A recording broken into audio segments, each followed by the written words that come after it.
All right, folks, today is Thursday, October 5th, 2023. Coming up on Roland Martin Unfiltered, streaming live on the Black Star Network. A Chicago family is asking questions. How did an assistant principal get gunned down in his own condo, and the shooter has not been arrested? We'll talk to his family right here on today's show.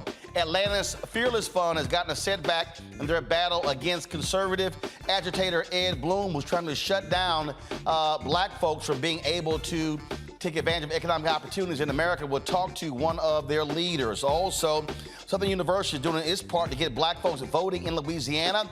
Early voting ends on Saturday. We'll talk about that. Also, Alabama's Black Congressional District, the second one finally approved by the special master. We'll show you what that looks like.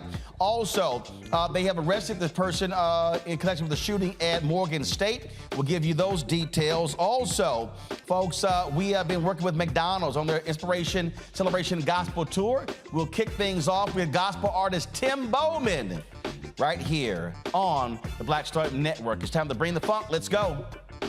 He's got it. Whatever the miss, he's on it. Whatever it is, he's got the scoop, the fact, the fine. And when it breaks, he's right on time and it's rolling. Best believe he's knowing. Putting it down from sports to news to politics. With entertainment just for kicks, he's rolling. It's on go, y'all. It's Roland Martin,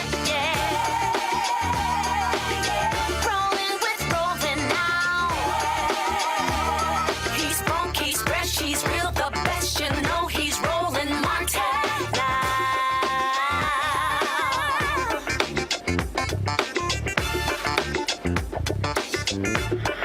Martin!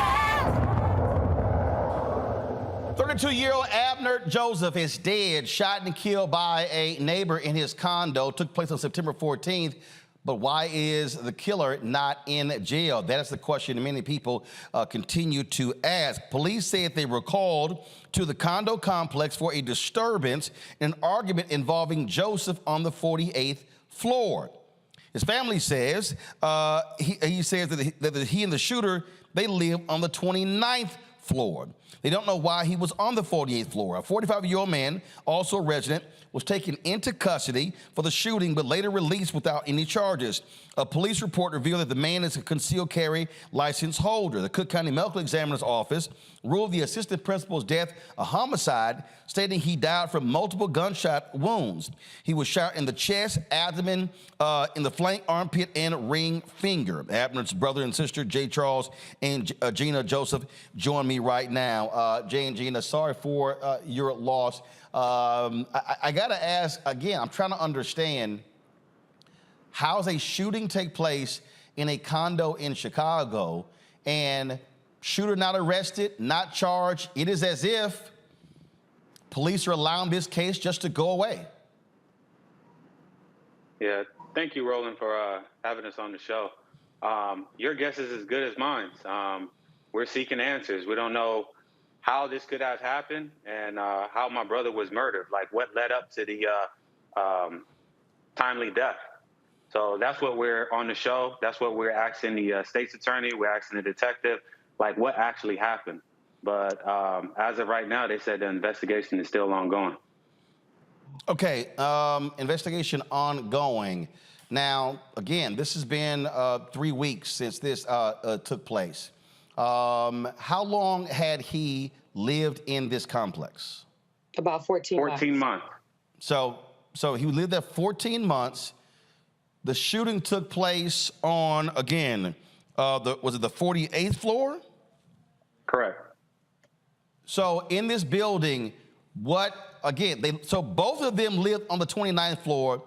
Shooting took place on the 48th. What's on the 48th? Is it like an open area? Is it a gym? Is it a club? Is it a pool up there? To y'all understanding, what's up there? That's a great question. That's a great question. We don't know. Okay, Gina, I will just start with you. Have y'all visited this complex before? No. Okay. Have y'all talked to building ownership, management? Are there videotapes tracking the floor as well? Is there anything showing what happened? To our knowledge, no. Meaning tapes don't exist, or you don't know if they've been turned over to police? Me personally, Again, I we don't. don't. Go ahead, Jay. Again, we don't know. We've asked the detective. They said the investigation is still ongoing. So as of right now, your guess is as good as mine. That's why, we're seeking out to the media. We're seeking out to, the state's attorney office, the detective, to demand answers, because we're in the loop. We don't know anything. Wow. It's unfortunate that we have to go to these extreme lengths, like, in order to get these answers. The answers that we're supposed to get from the police, we're not getting them. It seems that it's a lot of stuff that's unanswered compared to what you do know. And obviously, there have been a lot of people talking on social media. The school where he worked at, are they demanding answers as well? He's a member of Alpha Fraternity Incorporated.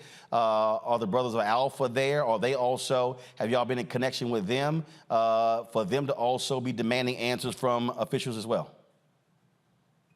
They're here to support the family, and they have been here to support the family. So we've been working together on that. So we do have a Instagram page at Justice for Abnerd. So we've been in connection that way, like through the communities.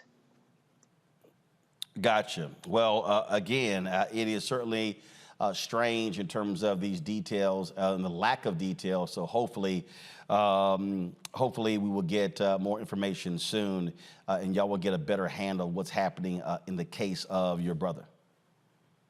Thank you. Thank you. All right. We certainly appreciate y'all coming on the show. Again, this is just very weird, folks. Again, for with this, and again, I remember seeing the story when it took place, and for this to be again 3 weeks later, and again having no answers makes no sense. And again, the shooter, he not arrested, not taken into custody, not charged, and is still he's still free. All right, folks, got to go to a break. When we come back, more right here on Roland Martin Unfiltered. Lots to talk about, a lot of news to talk about today. If you're watching on YouTube, be sure to hit that button, folks. Hit that like button. Want to do that? Our goal is to get 2,000 likes every single show. Also, we want you to support us in what we do. Joining our Bring the Funk fan club. See your check and money orders. P.O. Box 57196, Washington, D.C. 20037-0196. Cash App is $RM Unfiltered. PayPal R Martin Unfiltered. Venmo is RM Unfiltered. Zelle, Roland at RolandSMartin.com. Roland at RolandMartinUnfiltered.com. Be sure to support us in what we do as well. Download the Black Star Network app, Apple phone, Android phone, Apple TV, Android TV, Roku, Amazon Fire TV, Xbox One, Samsung Smart TV. Get a copy of my book, White Fear, How the Browning of America is Making White Folks Lose Their Minds, available at bookstores nationwide. Books A Million, Target. You can also download your copy, audio version on Audible. And of course, you can also, folks, now watch our 24-hour, 7-day-a-week streaming channel. We are live on Amazon News. So simply go to Amazon Fire, go to Amazon News. You can also tell Alexa, play news from the Black Star Network to catch the audio. We're also on Plex TV, so you can watch us there as well. In addition to, we have added 2 new platforms, 2 new fast channels. We're on Amazon Freevee. Check us out there. And you can see us on the live TV grid of Amazon Prime Video. And so you can check the Black Star Network out on all of those programs, on those platforms right there. We'll be right back. Hatred on the streets, a horrific scene, a white nationalist rally that descended into deadly violence. White people are losing their damn minds. As an angry pro-Trump mob storms the U.S. Capitol. We're about to see the rise of what I call white minority resistance. We have seen white folks in this country who simply cannot tolerate black folks voting. I think what we're seeing is the inevitable result of violent denial. This is part of American history. Every time that people of color have made progress, whether real or symbolic, there has been what Carol Anderson at Emory University calls white rage as a backlash. This is the rise of the Proud Boys and the Boogaloo Boys. America, there's going to be more of this. Here's all the Proud Boys, guys. This country is getting increasingly racist in its behaviors and its attitudes because of the fear of white people. The fear that they're taking our jobs, they're taking our resources, they're taking our women. This is white fear.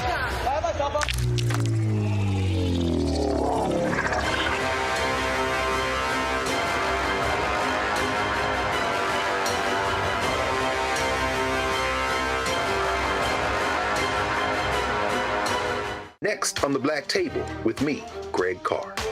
An hour of living history with Dr. Richard Mariba Kelsey, thinker, builder, author, and one of the most important and impactful elders in the African American community. He reflects on his full and rich life and shares his incomparable wisdom about our past, present, and future. African genius is saying that my uncle was a genius, my brother was a genius, my neighbor was a genius. I think we ought to drill that in ourselves and move ahead rather than believing that I got it. That's next on the Black Table, here on the Black Star Network. Bruce Smith, creator and executive producer of the Proud Family, Louder and Prouder, and you're watching Roland Martin Unfiltered.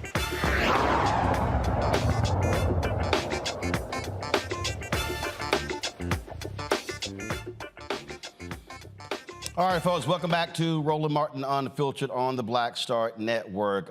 Today in Alabama, a map has been approved it's the creation of a second black congressional district in Alabama. This has been a long legal battle that the NAACP Legal Defense Fund finally won. So the special master looked at several maps that were created. This is the map right here that was approved.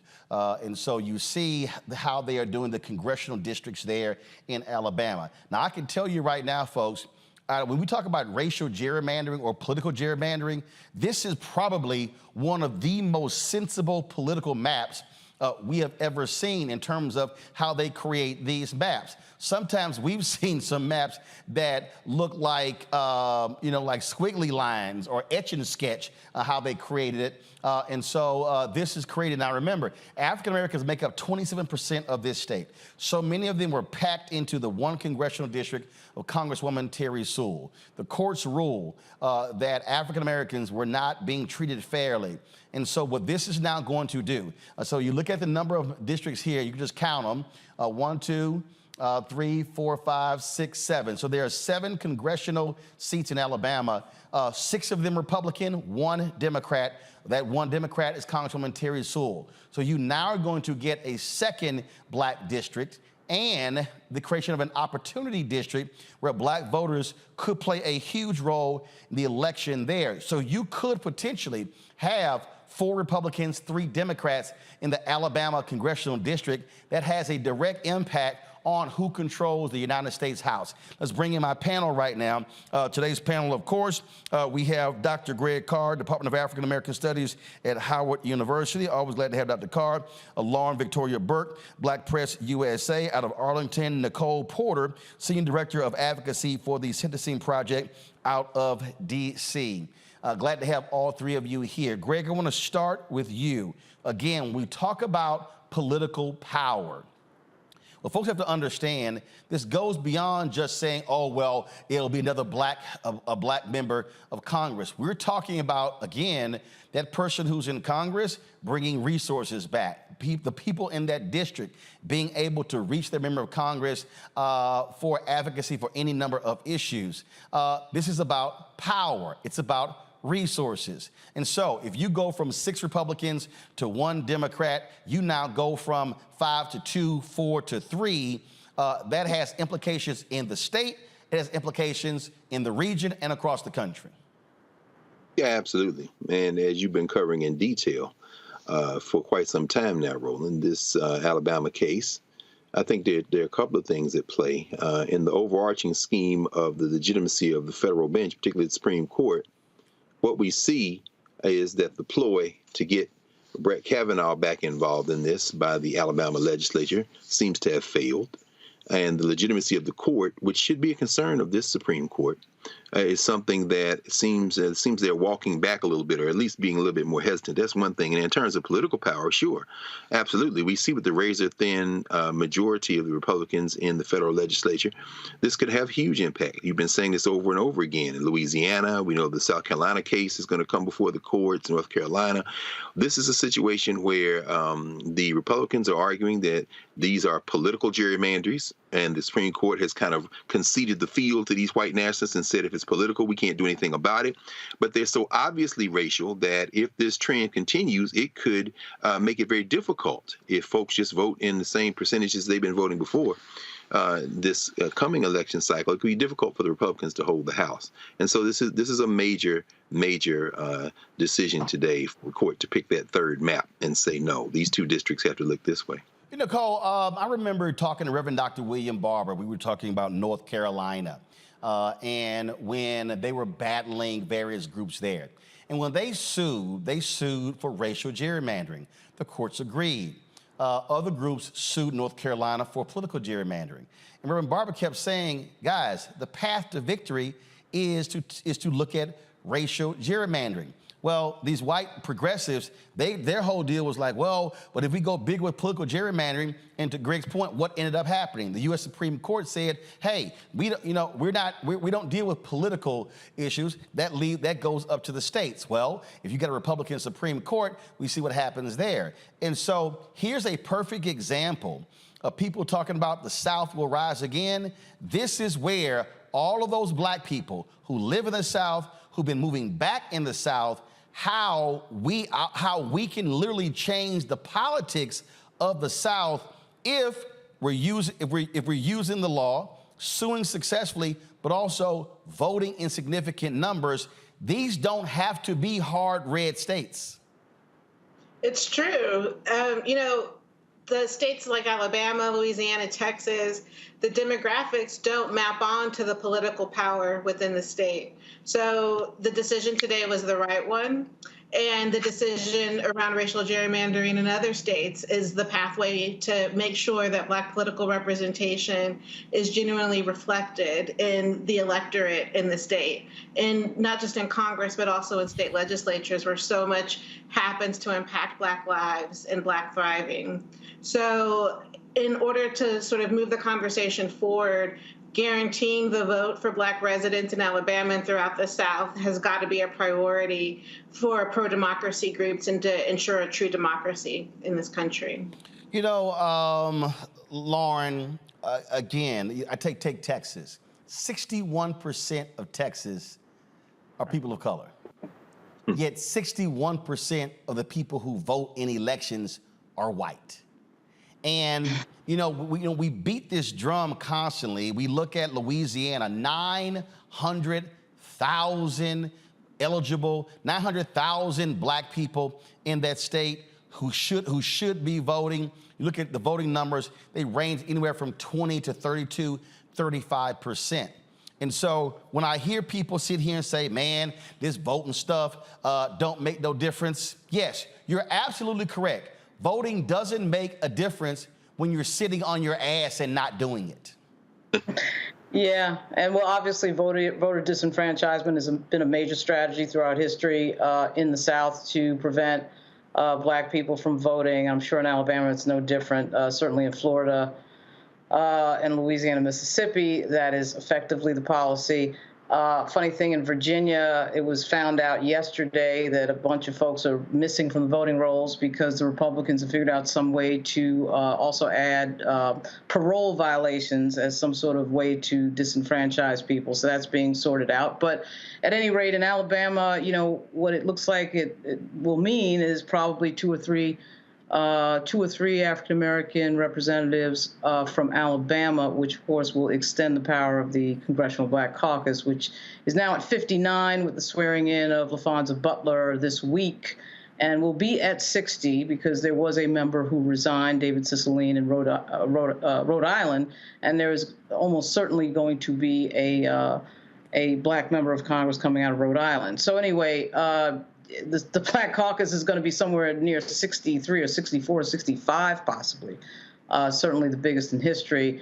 and certainly the biggest caucus in Congress with this thing today in Alabama, which, of course, should have already been reflected. Alabama is sort of like Maryland, a little bit like Virginia. Virginia might pick up another black member of Congress as well, third next year, but we'll see. So it is very interesting with the margin in the U.S. House. It's a very slim margin of about 10 seats. There's 2 vacancies. You can see the crazy show going on in the U.S. House as run by the House Republicans. All of these things that happen are huge when it comes to 2 or 3 seats, because, of course, the entire control of the U.S. House can be decided by 2 or 3 seats.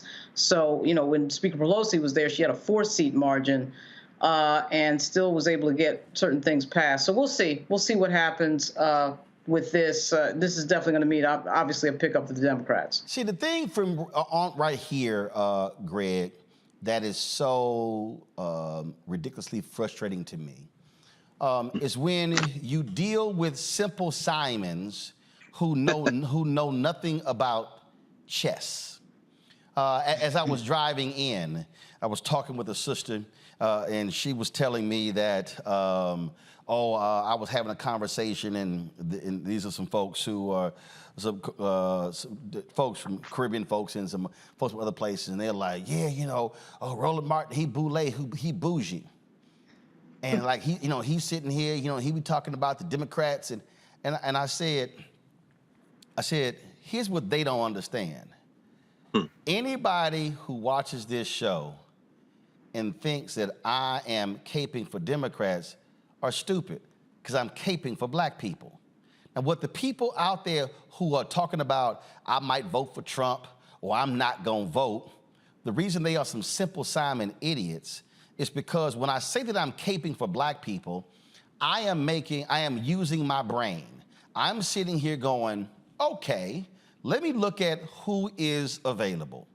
And so over here, I have individuals who are Democrats. Over here, I have individuals who are Republicans. So if I, Roland Martin, if I care about voting rights, I'm gonna say which of these 2 individuals running more than likely supports expanding voting rights.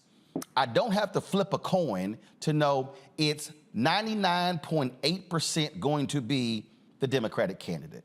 If I say, you know what, I want to see federal judges who support civil rights, who care about environmental rights, who care about workers' rights, and who cares about the environment, and who likely is going to support class action lawsuits, who likely is going to look at the evidence when black men have been being convicted unfairly. So now I'm going, which one of these candidates will lines up with those issues? 99.8% is probably going to be, no, in this case, that's going to be 99.99%. It's going to be the Democratic candidate. So now that's 2 for the Democratic candidate and 0 for the Republican candidate. And then I'm sitting here going, okay, if I'm looking at these issues here, and I actually care about the education of our children, who likely is going to support, adding more funding for those particular issues, as opposed to trying to send that money to suburban white parents? It's probably going to be, about 89 to 91% the D and about 9% the Republican. And then if I start asking the question about black maternal health care, I begin to ask the question about black paternal health care, I begin to ask those very questions. So now all of a sudden, I'm 4 and 5 issues in, and ain't 1 point put on the board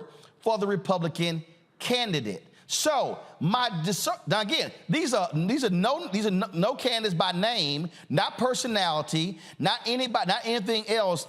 I'm judging on issues. And so now if all of a sudden I got 225 of them in the House, and I've got, let's say 52, 54 in the Senate, and I got somebody like that who's in the White House, it's a good bet that the stuff that I care about as a black person is going to be acted upon because I'm voting that way. And Who am I likely to get my phone call return and meet with if I am bringing black people to the U.S. Capitol? That's what the simple Simons don't understand when you have to make political calculations for the benefit of your community. Absolutely. At the local level, and certainly where people live and where they want policy enacted. It reminds me of something I remember last year, we were having a conversation, and someone was having a conversation on National Public Radio, and they said that, you know, my mother is an immigrant, and she often echoes the talking points of the white nationalist, even though she herself is not white. She says, but when it's time to deal with constituent services, she always goes to her Democratic congressperson and city council person. So it's like when you start talking about constituent services and you start talking about benefits, I mean, clearly we know which party is for, or at least more for, the poor, the working class, the laboring classes, so to speak. I was in New York yesterday at the New York African Burial Ground. It was the 20th anniversary of their of the reinterment of our ancestors there. And several speakers, Reverend Herbert Daughtry, 92 years old now in New York, spoke about the influence of Congressman Gus Savage out of Chicago in forcing the GSA, the Government Services Administration, to stop construction on the site that is now the New York African Burial Ground National Park Service site. Now, I remember that. Gus Savage is from Chicago, but because of his position as in oversight in the committee of the GSA, he was able to wield outsized influence to have an impact in New York. Why am I saying that? When you look at Alabama, and you look at this new district, which isn't quite 50% black, I think it's 48.7% black, it may very well be that the kind of representative that folk in that district want might not get elected if you don't go out and vote. And if you don't flip that legislature, then you can worry about everything from a tax on the safety net, like Social Security, your health care. All of those things will come, and it's not going to just impact you locally. It's going to impact people who look like you, friends, relatives, other people you have class interests with nationwide. Finally, now, there's this kind of thinking among those who might consider themselves very politically astute, but more on the kind of radical left, that would say the whole system has to implode, and there's not much of a difference between the Democrats and Republicans. I embrace that thinking philosophically. However, it's always interesting to me that even people who say that are still looking for local services when they go and try to get their Social Security or worried about health care or elder care for elder. And it's like, why are y'all, okay, philosophically, I absolutely get it. I understand. However, when the rubber meets the road and you need somebody to intervene for you, it always seems to me that your interests line up with the Democrats. So the rhetoric, it's all fun and games until that security check don't come. Well, and the thing here, Nicole, again, I love these people. Like literally, there are people sitting here going, "Yeah, yeah, man. You know what? We were getting those checks under Trump." They so stupid because they don't even realize who controlled the House when the bills are being passed. The Democrats did. You couldn't. Any appropriation bill comes out of the House. These fools, I saw that video, I don't know who that dumbass rapper, I don't know what Sexy Red, Dumb Red, Ignorant Red, whatever the hell. And she like, oh, Trump was letting black folks out of jail. No, you dumbass. Let me say it loud for everybody in the back. No, you dumbass. The bill, the First Step Act, was led by Congressman Hakeem Jeffries, Democrat, in the House. Even that bill, when it got passed, went to the Senate, and when it got to the Senate, Senator Cory Booker, Senator Kamala Harris, and Republican out of Iowa, Grassley, they said it ain't good enough. Republican Tom Cotton was trying to stop it. Former Senator and Attorney General, that crazy fool Jeff Sessions, was trying to stop it, but it got improved. Then it got passed and signed by Trump. So any fool giving Trump credit for checks, and then fools, guess what? You ain't getting no damn stimulus checks anymore. That was during COVID. These fools trying to cut benefits. And so I'm listening to these fools who don't even understand they were House Republicans, literally tried to cut 80% of the money for women and children on nutrition.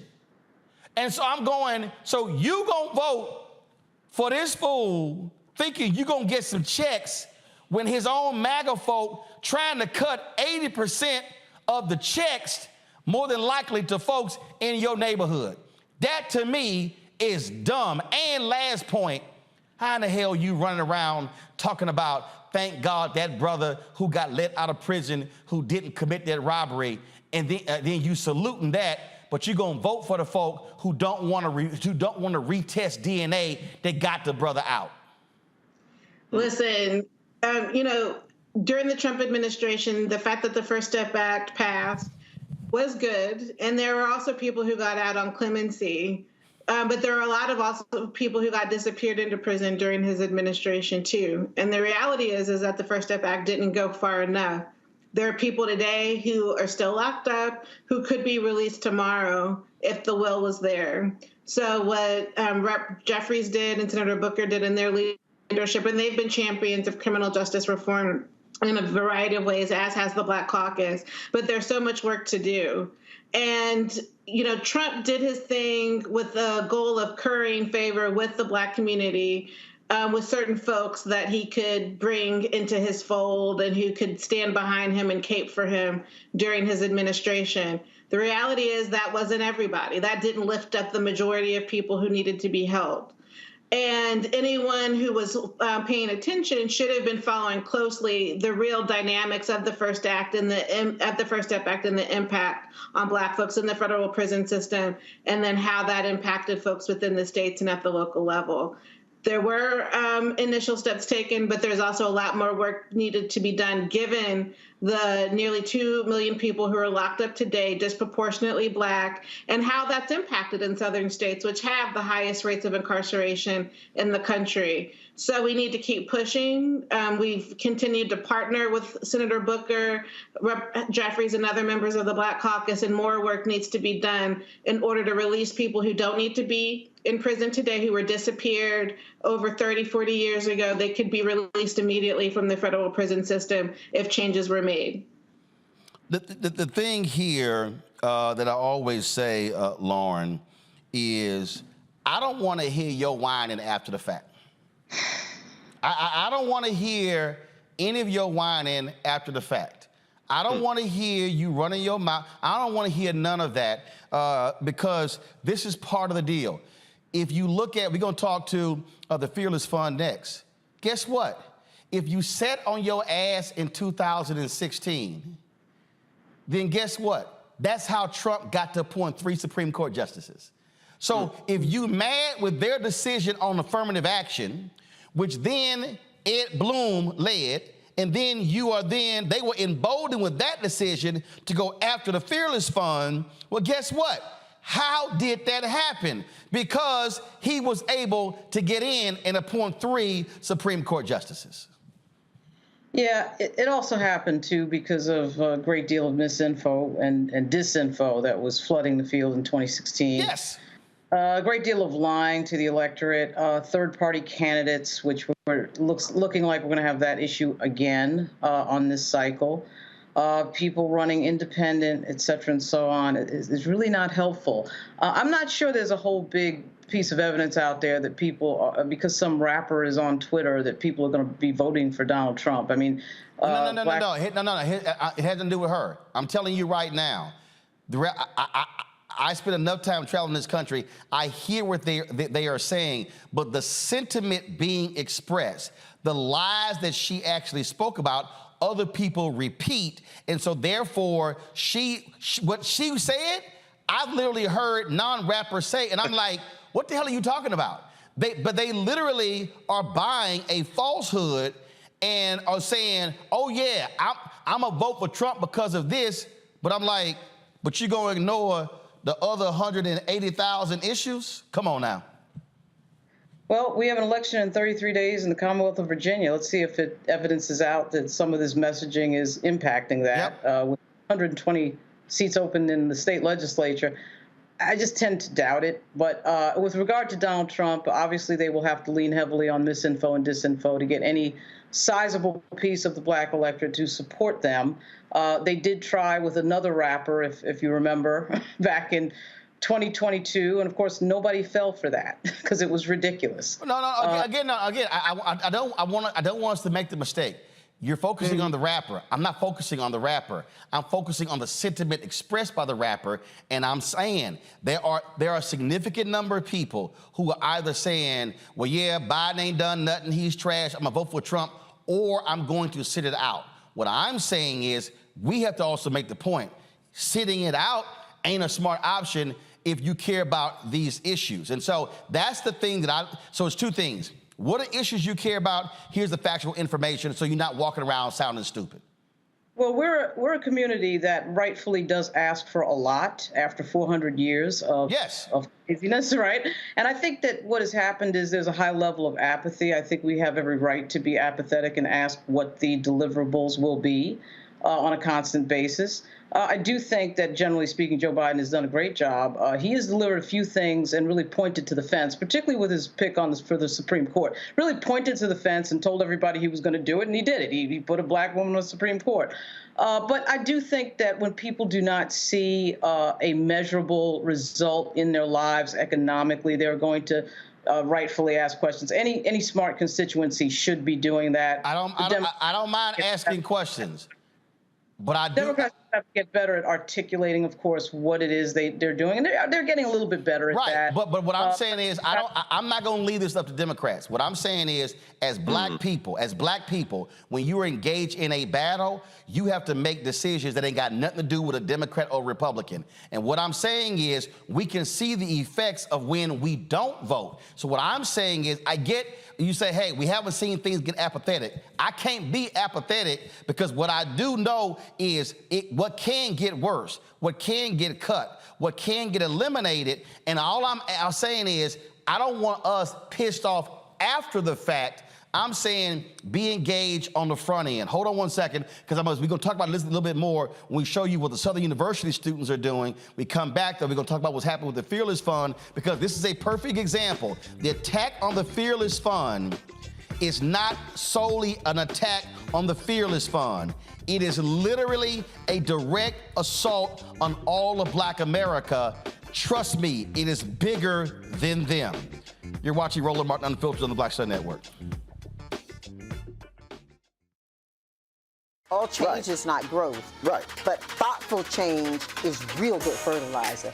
And that's what has been so beneficial to us. But you also were not afraid of the pivot.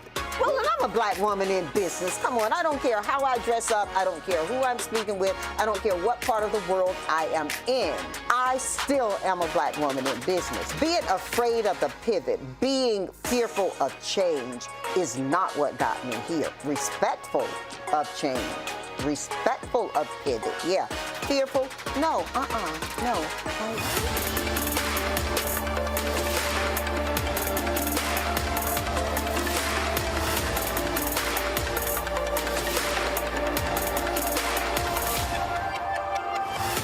On the next A Balanced Life with me, Dr. Jackie, 2 facts that you need to be aware of. African American women have the highest diagnosis of breast cancer than any other group in the U.S. And young African American women are most likely to be diagnosed with one of the highest aggressive forms of breast cancer than all other groups. It is a disease that requires fast action, determination, and a whole lot of support. On our next show, we'll meet a young woman who's chosen an alternative path and approach to tackling this disease. And you'll hear from our medical and support experts on how to maintain balance through it all. We encourage exercise. We encourage, changing diet and making, all those personal changes. That's on the next A Balanced Life on Black Star Network. Next on The Frequency with me, Dee Barnes, the amazing Drew Dixon. She gives us the details behind the HBO documentary that shed light on the alleged sexual assaults by Russell Simmons. And we're talking about the Netflix documentary, Ladies First, right here on The Frequency on the Black Star Network. Farquhar, executive producer, Proud Family. You're watching Roland Martin Unfiltered.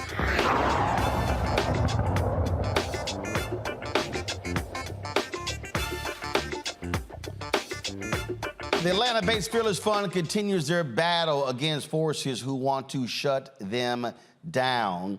The 11th Circuit Court of Appeals, in a 2-1 decision, granted Ed Bloom's, the American Alliance for Equal Rights, the request to temporarily block the Fearless Fund from considering applications for grants only from businesses led by Black women.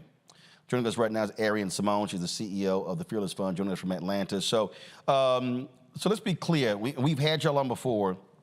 Y'all don't just support Black women. You support an array of women. Go right ahead. That is correct, Roland. We invest and we also deploy grants to women of color. So Black, brown, Hispanics, Asians. Yes, we do. Any minority female, we definitely do. But Ed Bloom is specifically targeting y'all for Black women. That is correct.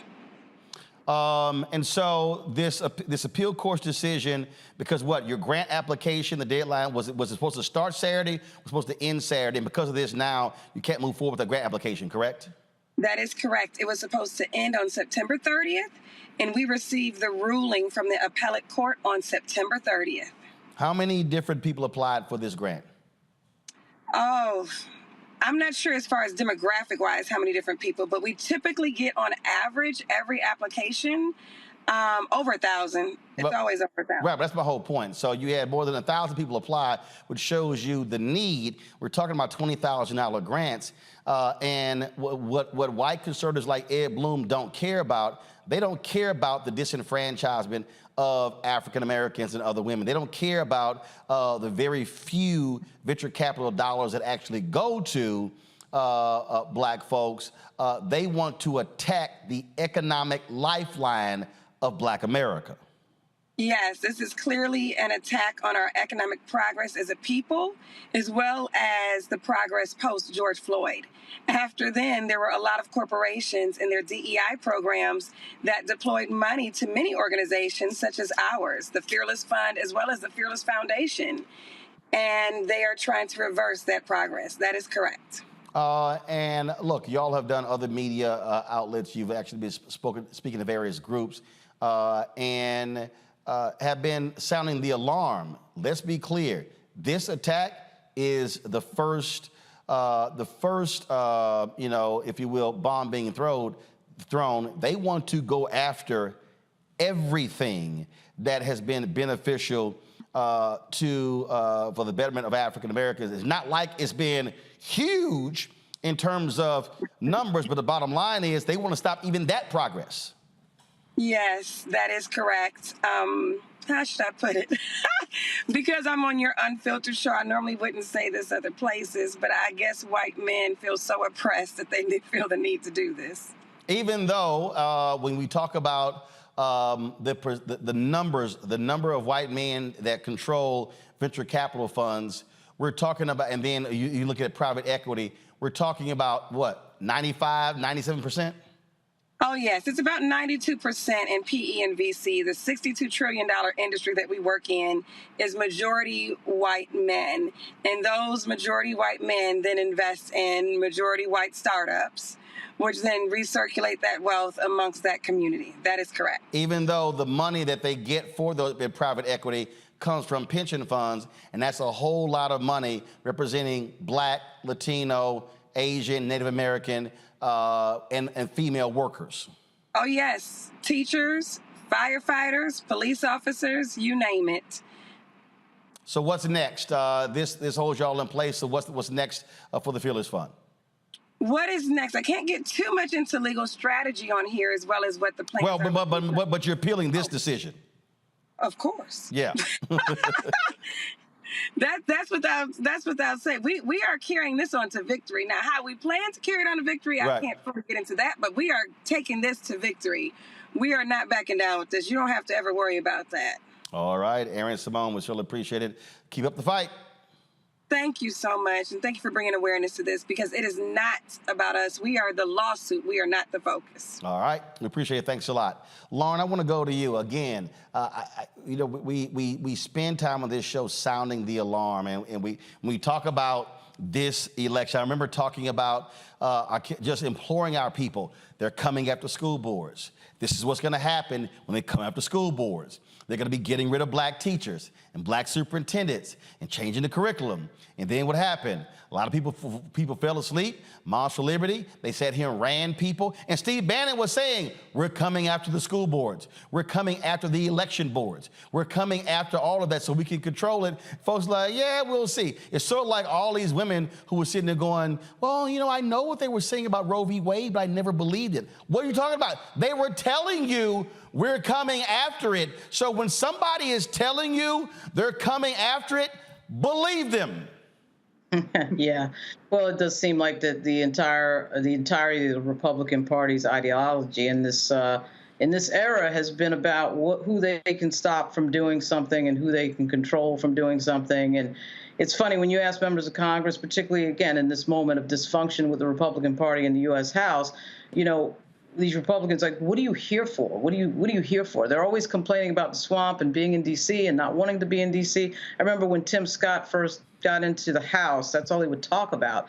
Finally, I said to him, well, why do you keep filing for re-election? Why are you here? But the entire ideology of the party, as black people in particular start to take power, as we can see, particularly on the judicial level with these black prosecutors involved in these Trump indictments, they see that. They see the Black Caucus getting to 60 members. They see somebody like Don Scott on the precipice of being the first black speaker of the Commonwealth of Virginia. I mean, they see all of that. There's a record number of black folks, by the way, running in Virginia.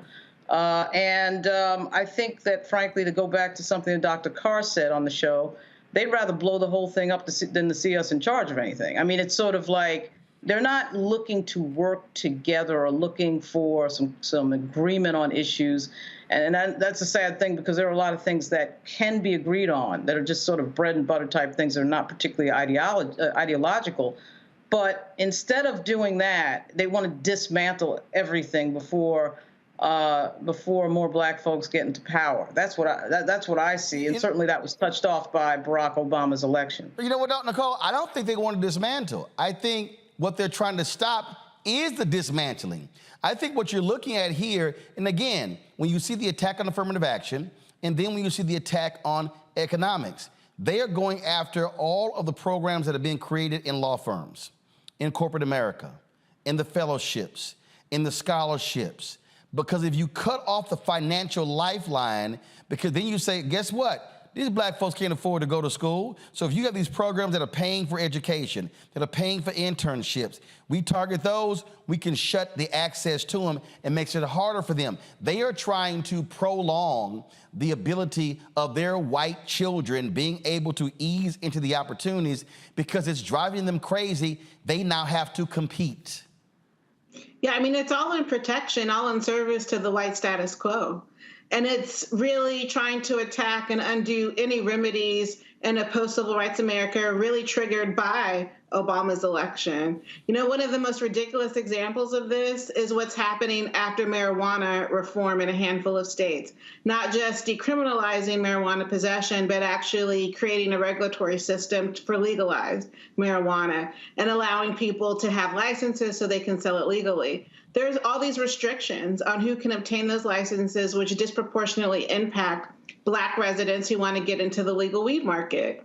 And the people who are advantaged by the current system are white men, white venture capitalists, and other white folks who want to get licenses to legally sell weed. And the fact that in some of these states that have had decriminalization around marijuana, there's been a lot of intentionality in trying to set up the system to repair the harm and address the disproportionate impact of Blacks who've been targeted by the war on drugs, by marijuana enforcement, and allowing them to have access to the licenses. And any effort around that sort of reparative justice to address that has also been attacked under this white umbrella to protect whiteness in the system. So that's, in my opinion, one of the most egregious examples of the white status quo rising up to counter any efforts to repair the harm for Black people directly impacted by some of these policies that have driven racial inequality in the country. And then what happens, Greg, when people who don't understand connecting of the dots, when they're sitting here saying, oh man, the CBC ain't doing this, ain't doing that. Well, guess what? If you look at a lot of these states, it's the Black caucuses in a lot of these states that have been stopping the legalization programs by saying, hold up, if you're not creating opportunities for the folk who are most impacted by arrest, then we're not moving forward with these programs. That's an economic argument. It's a multi-billion-dollar industry. And so what do you have? Oh, let the Black folks get thrown in jail when it was illegal, but the white folks gonna make the billions when it's now legal in these various states. And so I just wish more people would stop being so one-dimensional and begin to understand that there is a connecting of the dots between voting, between who's running, between economics, between education. So I love when these people who say, I want the government out of my life, when I say that's the dumbest thing I've ever heard in your life, because the moment your ass is born, guess what? That birth certificate is a government document. And then when you get your shots, government document. When you got to enroll in school, government document. Hell, you got to pass state mandated tests to advance. Government document. And when you decide to sit here and get married, government document. Divorce, government document. And when your ass pass on, government document, a death certificate. So this notion that I want government out of my life is pretty much dumb as hell. It is. And, you know, there's a basic lack of understanding or not connecting the dots that I think can be remedied. This is where education comes in. It's very important. And in this case, we certainly see that this is yet another step in, to quote Bill Fletcher, the attempt by the white nationalists to roll back the 20th century. Except this time, they're even trying to roll back everything that happened since the Civil War. Right. And take a, because of course the specific wedge they're trying to use here is the Civil Rights Act of 1866, which of course, as we know, was passed 2 years before the 14th Amendment. It was ratified in 1868. And that, of course, is the law that Congress passed to ensure that African people in this country would be extended citizenship and have the right to, among other things, make and enforce contracts the same as other people. And we know that since the major victories of civil rights legislation enabling those Reconstruction amendments of the 1960s, particularly in this case, Title VII of the Civil Rights Act of 1964, which is a different law than 1981, Section 1981, these white nationalists have been hard at work, including people like Ed Blum, to roll back the progress. Now, in this case, as we heard Sister Arian speaking, it seems that one of the legal strategies is going to be they're going to say, we're not making contracts with these grantees, we're extending them grants.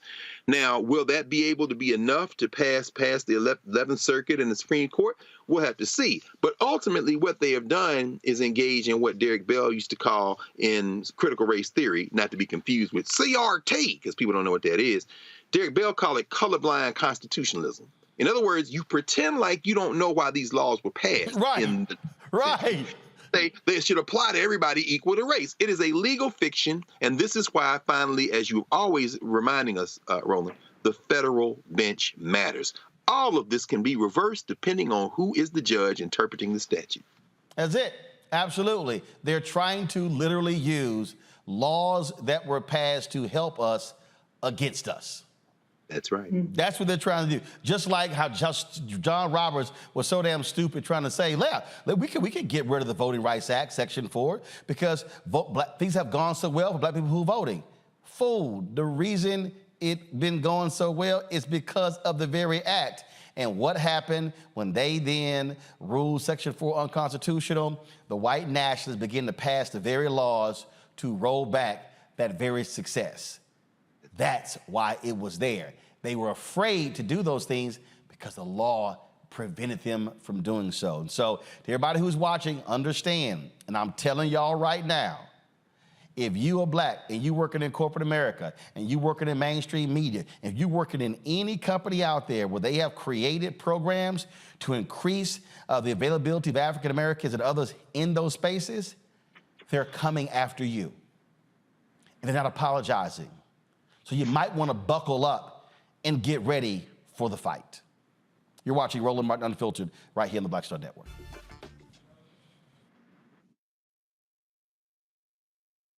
On the next Get Wealthy with me, Deborah Owens, America's Wealth Coach, we talk about the principles of mindset, strategy, and execution. This week, we're adding a fourth, faith. You're going to hear from a mother and daughter duo who are helping thousands of Black women build wealth, all through their faith. You are more than you can ever imagine. Not just obtaining things to show that, but seeing yourself. Making your faith work for you. That's right here on Get Wealthy, only on Black Star Network.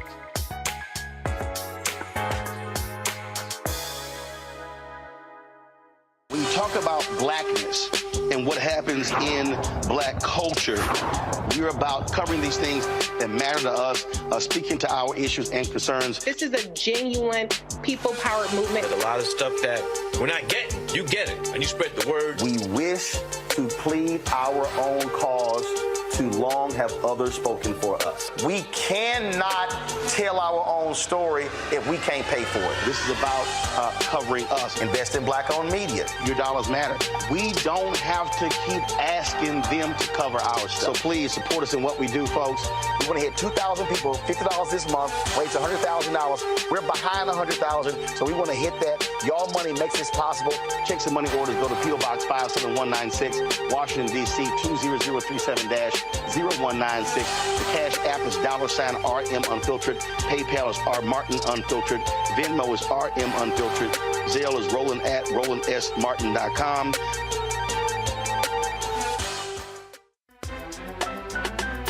I'm Faraji Muhammad, live from LA. And this is The Culture. The Culture is a two-way conversation. You and me. We talk about the stories, politics, the good, the bad, and the downright ugly. So join our community every day at 3 p.m. Eastern and let your voice be heard. Hey, we're all in this together. So let's talk about it and see what kind of trouble we can get into. It's The Culture, weekdays at 3, only on the Black Star Network. Hey, it's John Murray, the executive producer of the new Sherry Shepherd Talk Show. You're watching Roland Martin Unfiltered.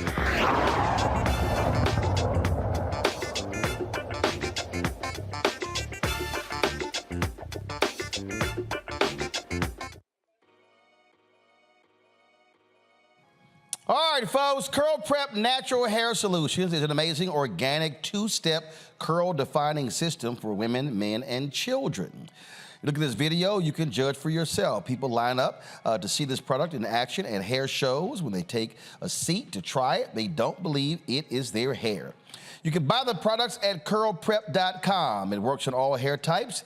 Use the code ROLAND, R-O-L-A-N-D, lowercase letters, to get a 15% discount until October 21st. Now, it's just 2 steps, sweet butter and sweet defining gel, both at curlprep.com. And also, parents, you can remove the ouch.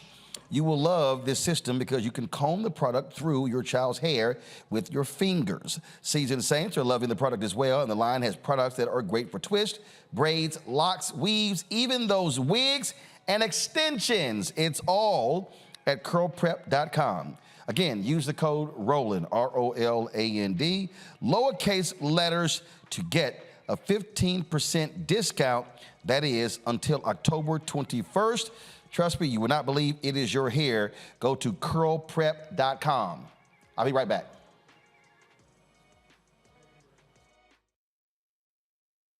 On the next A Balanced Life with me, Dr. Jackie, 2 facts that you need to be aware of.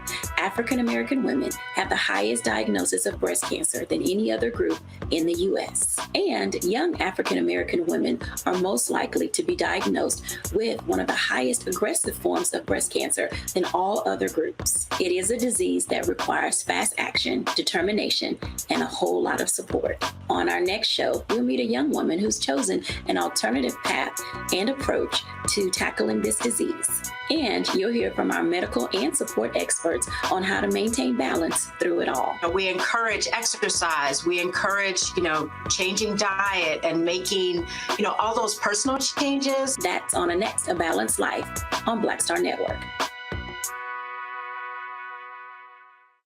Hello, I'm Jamia Pugh. I am from Coatesville, Pennsylvania, just an hour right outside of Philadelphia. My name is Jasmine Pugh. I'm also from Coatesville, Pennsylvania. You are watching Roland Martin Unfiltered. Stay right here.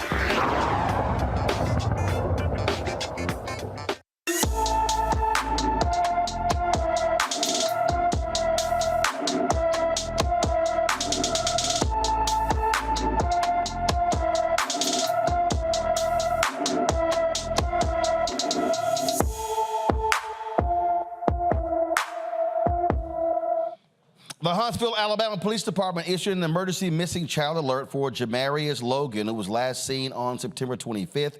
The 15-year-old is 5 feet 6 inches tall, weighs 200 pounds, with black hair and brown eyes. Jamarius has a tattoo on his left arm that reads 9mm.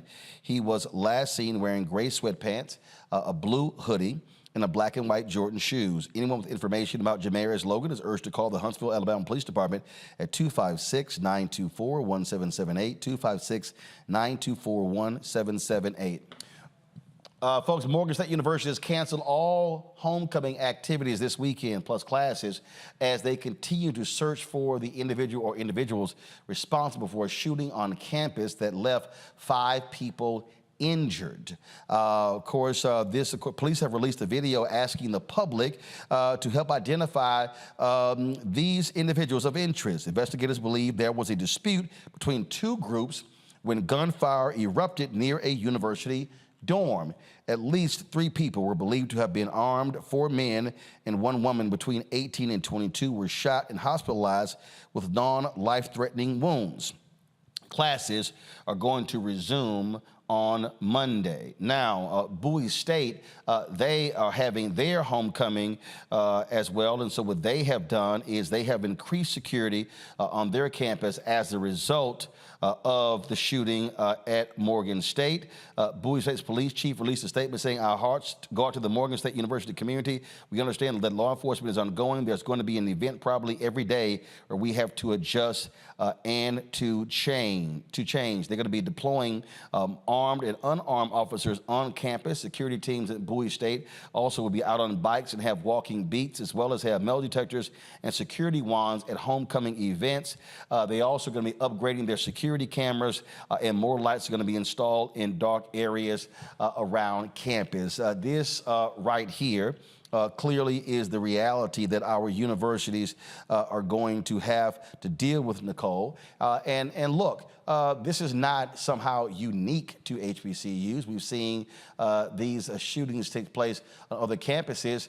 This is also the fact of life when you have a lot of these places where they have concealed carry and you don't even have to have permits, you don't have to go to classes anymore. There's been such an expansion of guns in this country that you just simply literally assume guns are around you everywhere you go, including restaurants. I mean, that's it. That's the problem. The fact that so many people have guns and the access to guns. You know, my line sister's son is a student at Morgan State, and I went to school in Baltimore right down the street from Morgan State. It's just outrageous that the violence has come to campus and that so many are impacted by it. I mean, kids should feel safe at the very least at school. And it is because there are too many guns accessible in this country. And so we have to deal with that. We have to restrict and limit the use of guns. We have to figure out how to create efforts to reduce gun violence at all levels, including on college campuses. But like you say, people could be anywhere at this point and know that in reality they are at risk of potentially coming in contact or experiencing gun violence themselves. It's an outrageous state that we're in right now. It's horrible what happened at Morgan State. It's horrible that Morgan State's canceled its homecoming celebration and that this is impacting other campuses that are increasing security to protect the students on their campuses as well. Greg, you teach at Howard University. Congratulations on 23 years there. These used to be safe havens, but the bottom line is they're no longer safe havens. No, and thank you, Roland. But I have to agree with Nicole. I mean, and what you said, this is symptomatic of a much larger problem. We all saw what happened at the University of North Carolina shortly after school started this year, which included the death of a faculty member, Zinzi Han, who was killed actually in his lab, and the shelters in place there. How do you protect against something like this? You know, at the onset of COVID, it was the bomb threats at HBCUs. And quite frankly, many of our HBCUs, of course, are in big cities. And, you know, the Republicans will say these are Democrat-controlled cities. Nah, Chief Rocker. What y'all won't do is pass sensible gun reform legislation. And so people, as Nicole said, it's too easy to get guns. And when you start talking about canceling homecoming, yeah, you've postponed the game, you've canceled the parade. I mean, this is at part of the heart of what makes HBCUs HBCUs. I know there's some silly people out there in Boulder, Colorado that somehow think some HBCU culture has been transplanted to the $300 million carnival machine called the Deion Sanders effect. That is not true, which leads me to the final point. Ohio State or University of Southern California or places like that. You know, yes, they're under threat too, but let's be very clear. There's something very, very personal when you start talking about waging violence in HBCU communities, because that strikes not only at the heart of the campus, but the heart of our communities. Children line up for homecoming parades at Florida A&M and Tennessee State and Texas Southern and Paul Quinn and wherever you want to name. So when you cancel homecoming, you've done more than just shuttle some events. You've touched the living, beating heart of what these institutions mean to our larger communities. So this is something that is it's a tragic day for us. Lauren? Yeah, I mean, you know, at some point we have to figure out that if we don't fix things on the front end and invest in young people, invest in kids in a different way, we're going to just be dealing with these problems generation after generation. Obviously, our society has too many guns, and we are funding our police departments adequately and all that. Maryland has some very tough gun laws, as does Washington, D.C. In the DMV, the place that doesn't have particularly strict gun laws is actually Virginia, but Maryland does. And now you're starting to see the cancellation of high school games because of gun threats. Obviously, we see the usual spate of mass shootings in this country, one or every 2 weeks. We saw today in Washington, D.C., Mayor Muriel Bowser announced yet another new initiative. She has been there for 8 years. She's doing the same policy. She's dealing with the same problems year after year. And without that investment on the front end on your young people, you're going to get this on the back end. By the time you get to the back end, it's too late. You're spending too much money on criminal activity. We had a member of Congress that was carjacked on Monday in Washington, D.C. and Southwest. That it'll just go on and go on until people get smart. And if we can do $20 billion to Ukraine every 2 weeks, then we can sort of help figure out how to fund something that keeps our young people occupied. Certainly, Marion Barry had a particularly good idea with his job initiative for young people in Washington, D.C. But for Maryland has some very strict gun laws. So to what Greg said, yes, we're just sort of drifting into this thing of being a society that is sort of a permanent security state. Everything is about security all the time, and there's no getting around it, particularly when you have an open campus that anybody can walk on. I'm not sure how you fix that problem. You can't fix it on the back end. You have to fix it on the front end. Absolutely. Folks, we've been talking about power of voting. You've got early voting ending in Louisiana on Saturday. You also have elections, as Lauren alluded to. All of these seats in Virginia are up for re-election there in the House in November. Also, critical election in Kentucky, where you have a Democratic governor trying to get re-elected. Daniel Cameron, the black Republican who did nothing in the Breonna Taylor case, is running against him. Reverend Barber and the Poor People's Campaign Repairs of the Breach, they are in Kentucky, rallying the vote, focusing on poor and low-income voters. Until Freedom, they have actually opened an office there as well. They made it clear their goal is to stop Daniel Cameron. We are live streaming that Poor People's Campaign rally as this show goes on right now. So let's go live to Kentucky where the Reverend Dr. William J. Barber is speaking. And we've got people viewing from all over the country. We are live streaming in all 50 states and around the world. So say hello to everybody out there. Say hello, everybody. Hello, hello. And then say forward together. Not one step back. I want to first of all just thank God for the privilege. I heard the late young sister say, let me get out of myself, because you really can't do anything in yourself. And Tana, and to Pam, and to Kentuckians for a better Commonwealth, and to all of you who gathered. A few weeks ago, I didn't know if I would even be here with you all. I was doing an event and had some issues during the course of the year, very tired and some very painful, and I was getting ready to preach a consecration service for some bishops and ministers, and I literally thought, this is going to be the last sermon I'm going to do. I'm going to preach this sermon and I'm going to be out of here. I was that sick. I didn't tell anybody because, like many of you all, I can mask stuff pretty good. Any of y'all good maskers? People don't really know how you feel.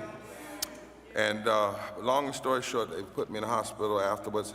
I don't remember the sermon, and tested me for 7 kinds of cancer, and but found out in the middle of it that I actually had something called gallstones. And you know, I wouldn't wish gallstones on my enemy. And I had a very severe case. One of them was the size of a golf ball. That we didn't know that though until we did the surgery, had some complications because of that. What was supposed to be 45 minutes turned into a 2 hours and 45 minutes. And they had to lower my breathing from once every 15 seconds, 4 times a minute in order to calm my body down. And, but you know what? God is good. mighty good. And we are here. I feel 110% better. I'm glad to be here. I'm here by the grace of God, but because God will supply all your need according to God's riches in glory. And then we were coming, I called Tana, I said, you know, I'm gonna try to be there next week, but it's been a season. My nephew had a near fatal accident in Georgia, 12 broken ribs, contusions in the lung, punctured lung, broken vertebrae, broken cheekbone, broken eye socket, went over in a ravine. But by the grace of God, somebody saw a little red light. And we don't know how long he was there, but by the grace of God, he went in that way Saturday before last and walked out this past Saturday. You hear what I'm saying? By the grace of God. And he's a young man. And so I'm just coming here full of knowing what God can do and being so thankful and so gracious. You know, COVID, I'm gonna get to what I want to talk about, but COVID should have taught us all that breath is something we ought not be wasting. I know we have a person in this movement that lost 21 members of their family in a 30-mile radius because Mississippi wouldn't expand health care. And a lot of people died, Charles, not because COVID killed them, because of the lack of health care. I have a cousin who lost 38 members of her family in a community where they closed hospitals because that state would not expand health care. But all of that goes back to who we elect, right? I also want to say tonight to the young folk, you are a part of the leadership of today, not tomorrow. We don't need you tomorrow. We need you right now. And back in the day when the SNCC, many of the folk in SNCC were 18 and 19, they couldn't vote because the law had not yet been changed to allow 21-year-olds to vote, but they still fought in the movement. So you may not be 18, but we need you. We need you knocking on doors. We need you encouraging folks, right? And I also want you to know you don't have to throw away the music from the 60s and pick up a new, just put it all together, sing it all. That's right, sing it all. Don't sing some of it, sing it all. Now, I'm gonna do some teaching tonight because we got an audience all over the country. The first thing I wanna teach tonight is that actually right now in this room, we are not modeling what winning looks like. Don't get mad with me. See, you look at the room We got rows of all black folk and rows of all white folk. That ain't gonna get it. The only way you're gonna win is through moral fusion. So I'm gonna ask the room to shift. I want folk to stand up, I want the organist to play a little bit, and I want you to find somebody. Be COVID safe. If you feel like wearing your mask, go find somebody you don't know and shift this room and sit beside them so it looks black, white, Latino, Asian, gay, straight, young. Come away to my organist. Don't tell me he left on me. I need my organist. If he's not here, I'll make it myself. All right, come on, come on. Some of y'all go back there, some of y'all come up here. I need folk with some placards, right? Young folk, just stand up and tell somebody, come sit beside me. Come sit beside me. On this side, we need some switching. Because if you don't get to know some people you don't know, we're never gonna win. Now introduce yourself. Make sure you know who comes. Don't everybody get on the left side either. Some of y'all get to the left side. Some of y'all stay on my right side. Right. Now. All right, I need a few folk from the last 3 rows on this side. I need some of y'all to move back on this side. All of y'all went to the left. But we don't talk left and right, we talk right and wrong. So the last 2 rows, I need y'all to come back and mix it up. Yeah, you don't have to get too tight, you can still be spread out. Now, there we go. 'Cause camera shots, I want y'all to stay with the crowd, don't shoot the other places, okay? Just shoot up here. Now, look at the person and say, what up? Now, all right. I want to suggest tonight that if we ever needed to vote, we sure do need to vote now. In the testimony circle of my faith tradition, I come from the country of North Carolina, we had testimony service. And every now and then, when things were going rough, one of the saints would get up and say, if we ever needed the Lord, we sure enough need him now. But those same saints recognized that faith without works is dead. So when they called on the Lord, they never called on the Lord thinking that they would not have to do something as well. They called on the Lord knowing that to call on the Lord means you're willing to take an assignment and do what you need to do. And so I want to sample that tonight, like the hip hop artists.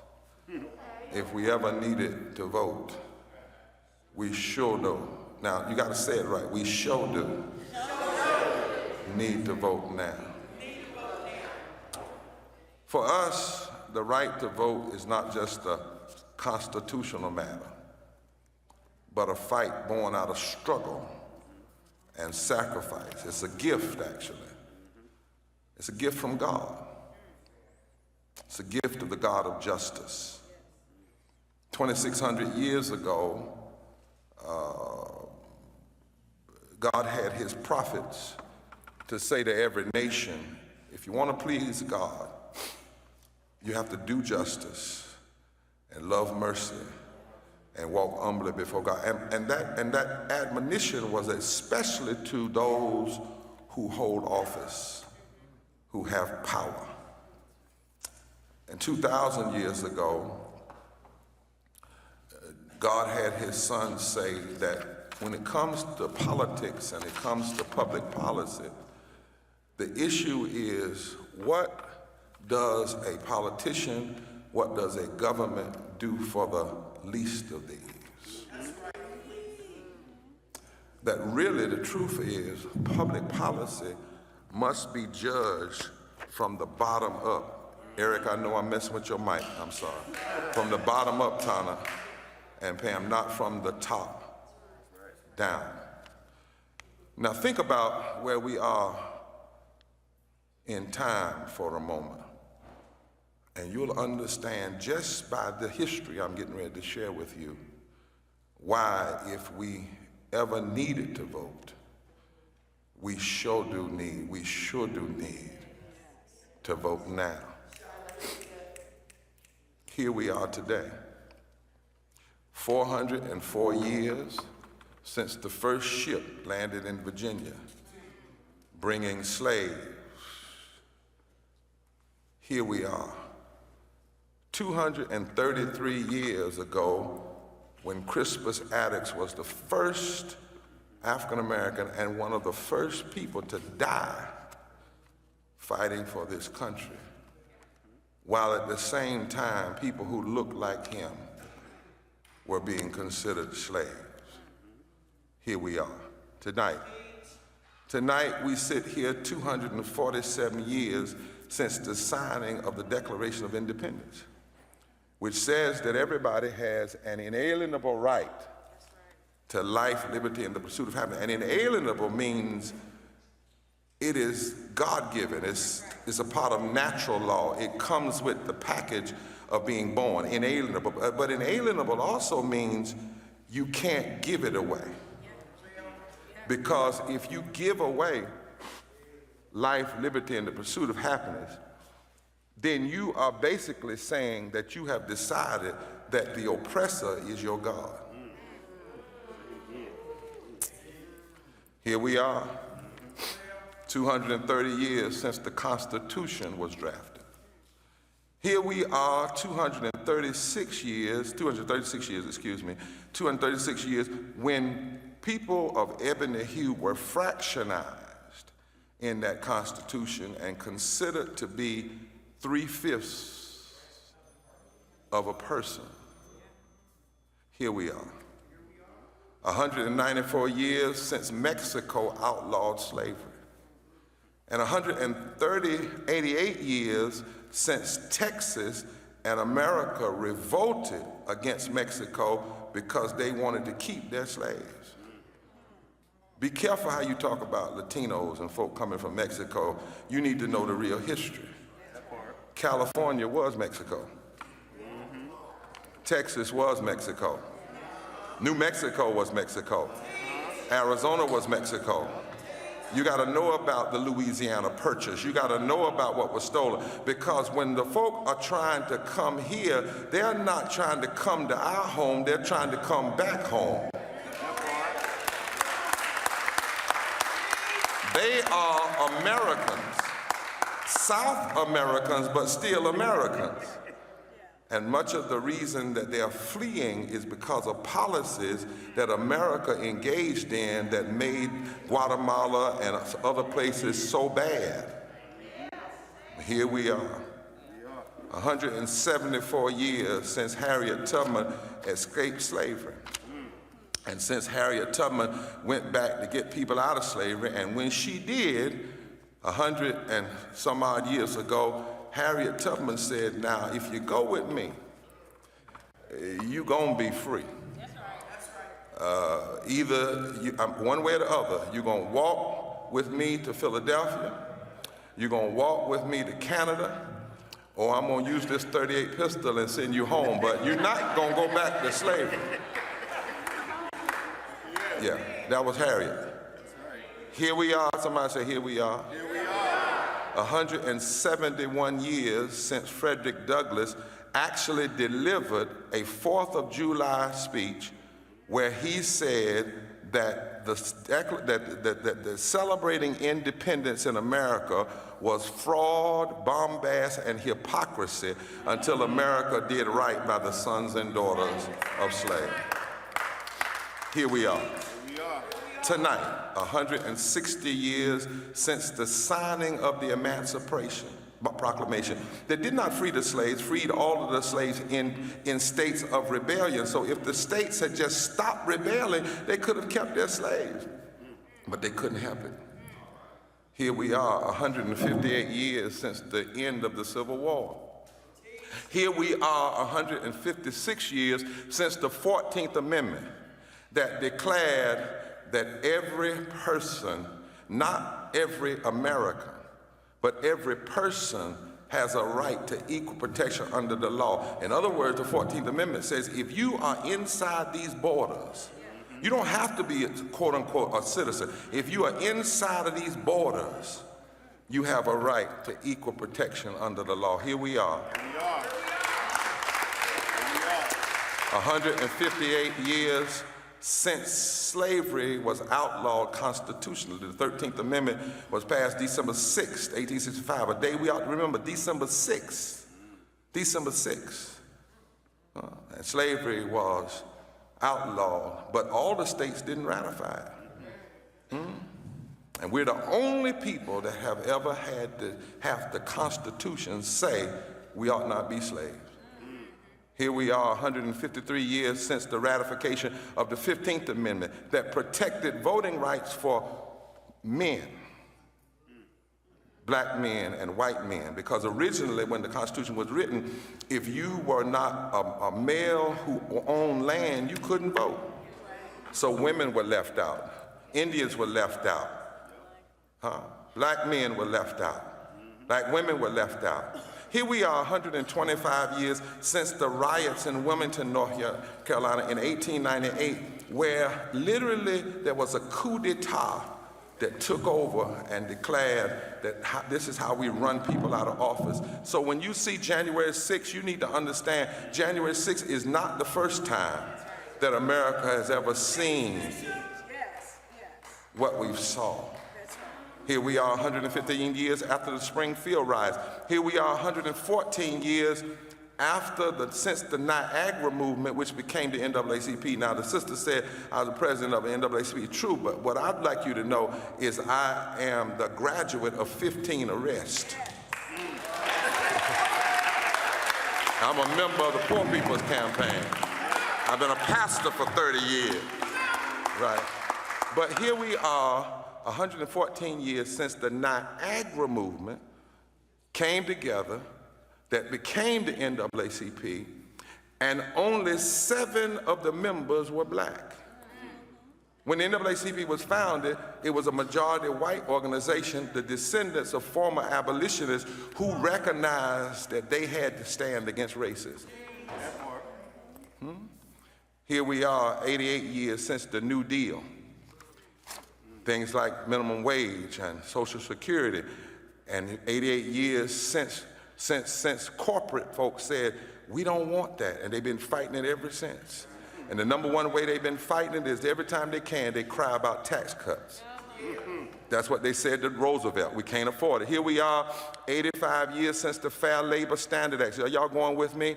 The Fair Labor Standard Act established a minimum wage of 25 cents an hour. It's purchasing in 1968 at $1.60 an hour, which if we had kept the minimum wage going with inflation, the minimum wage today would be almost $20 an hour. And yet, the minimum wage has been stuck at $7.25 since 2009. Here we are. 79 years since Promise King was denied a right to vote in Georgia primary. Here we are 73 years since Ann Braden, a white woman from Kentucky,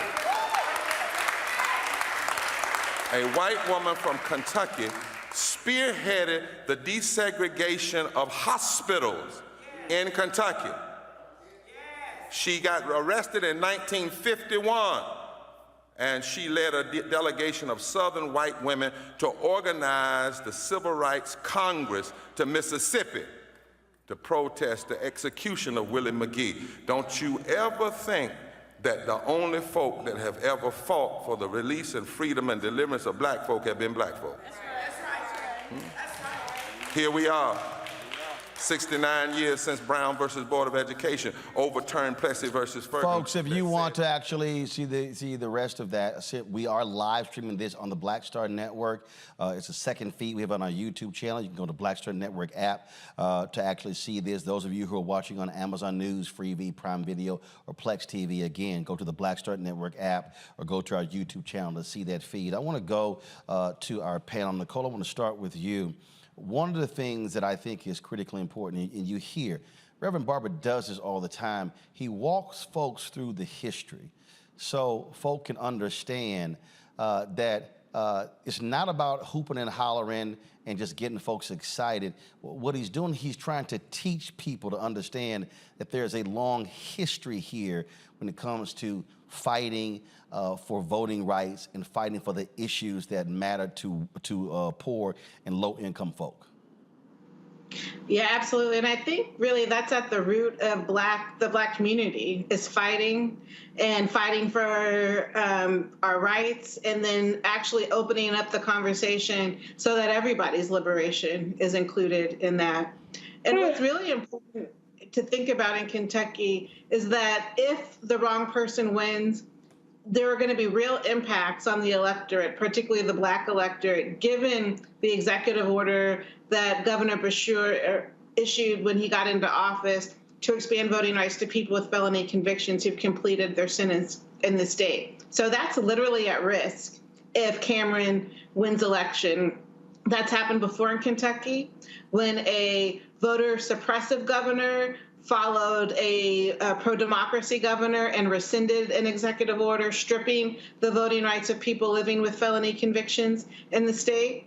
And that's literally at risk if the wrong outcome happens this fall. So the history that Reverend Barber walked his audience through and walks your audience through who are watching the live stream is a critical one. And we're actually in the midst of living history, because if the wrong outcome happens this November, that's going to have real impact on not just Kentuckians, but it's going to be moving the country in the wrong direction, given the voting rights expansions that we have to protect to sustain. You know, Lauren, there are some people who say, okay, look, and I've heard people say this, man, what Reverend Barber and those guys are doing, they're really wasting their time. Those poor white folks, they're not going to sit here and recognize that their interests economically are the same as ours.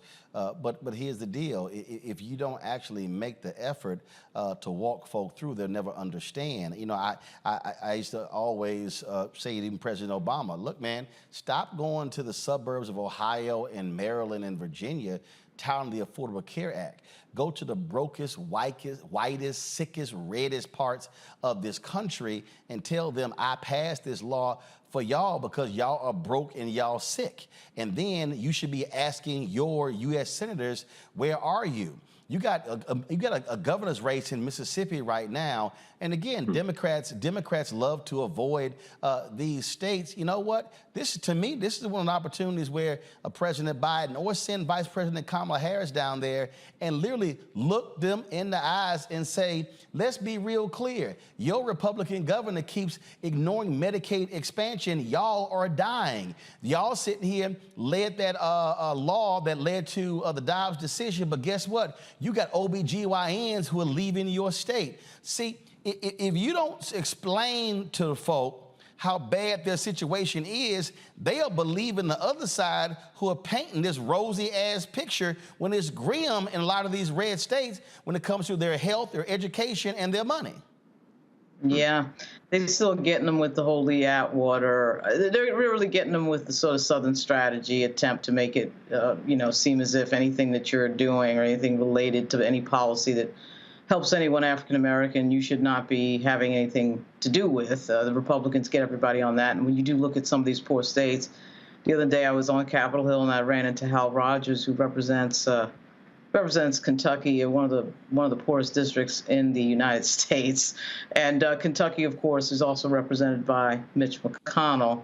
And it is amazing to me that goes on just, year after year, and nobody recognizes that a lot of these Republicans are representing a lot of poor people and that they're not advocating for anything that helps poor people.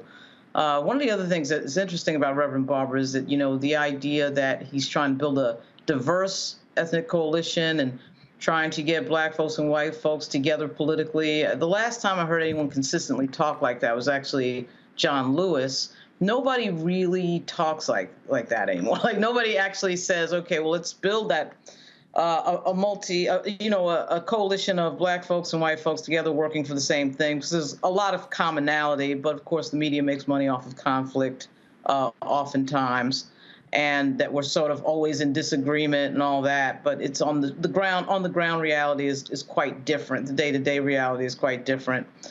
But yeah, there's a lot of poverty in the United States. Over 45 million people are under the poverty line, and there's not a lot of people talking about that, Republican or Democrat. There's not a lot of people talking consistently about poverty. And on the presidential level, and the president has, of course, the biggest bullhorn of anyone in the country in terms of anyone elected office, it amazes me that that doesn't happen. They don't go to a really poor district, particularly in a red state like a Mississippi or Alabama, and really have a really in-depth conversation about poverty. Why nobody does that, I have no idea. It was done in the 60s. You know, LBJ and RFK did it.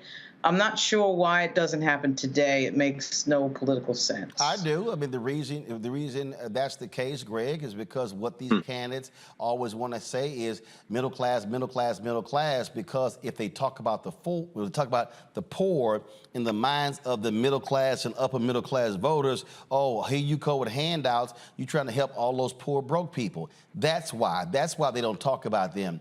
And the thing that Reverend Barber is doing, he's not talking, they're actually doing.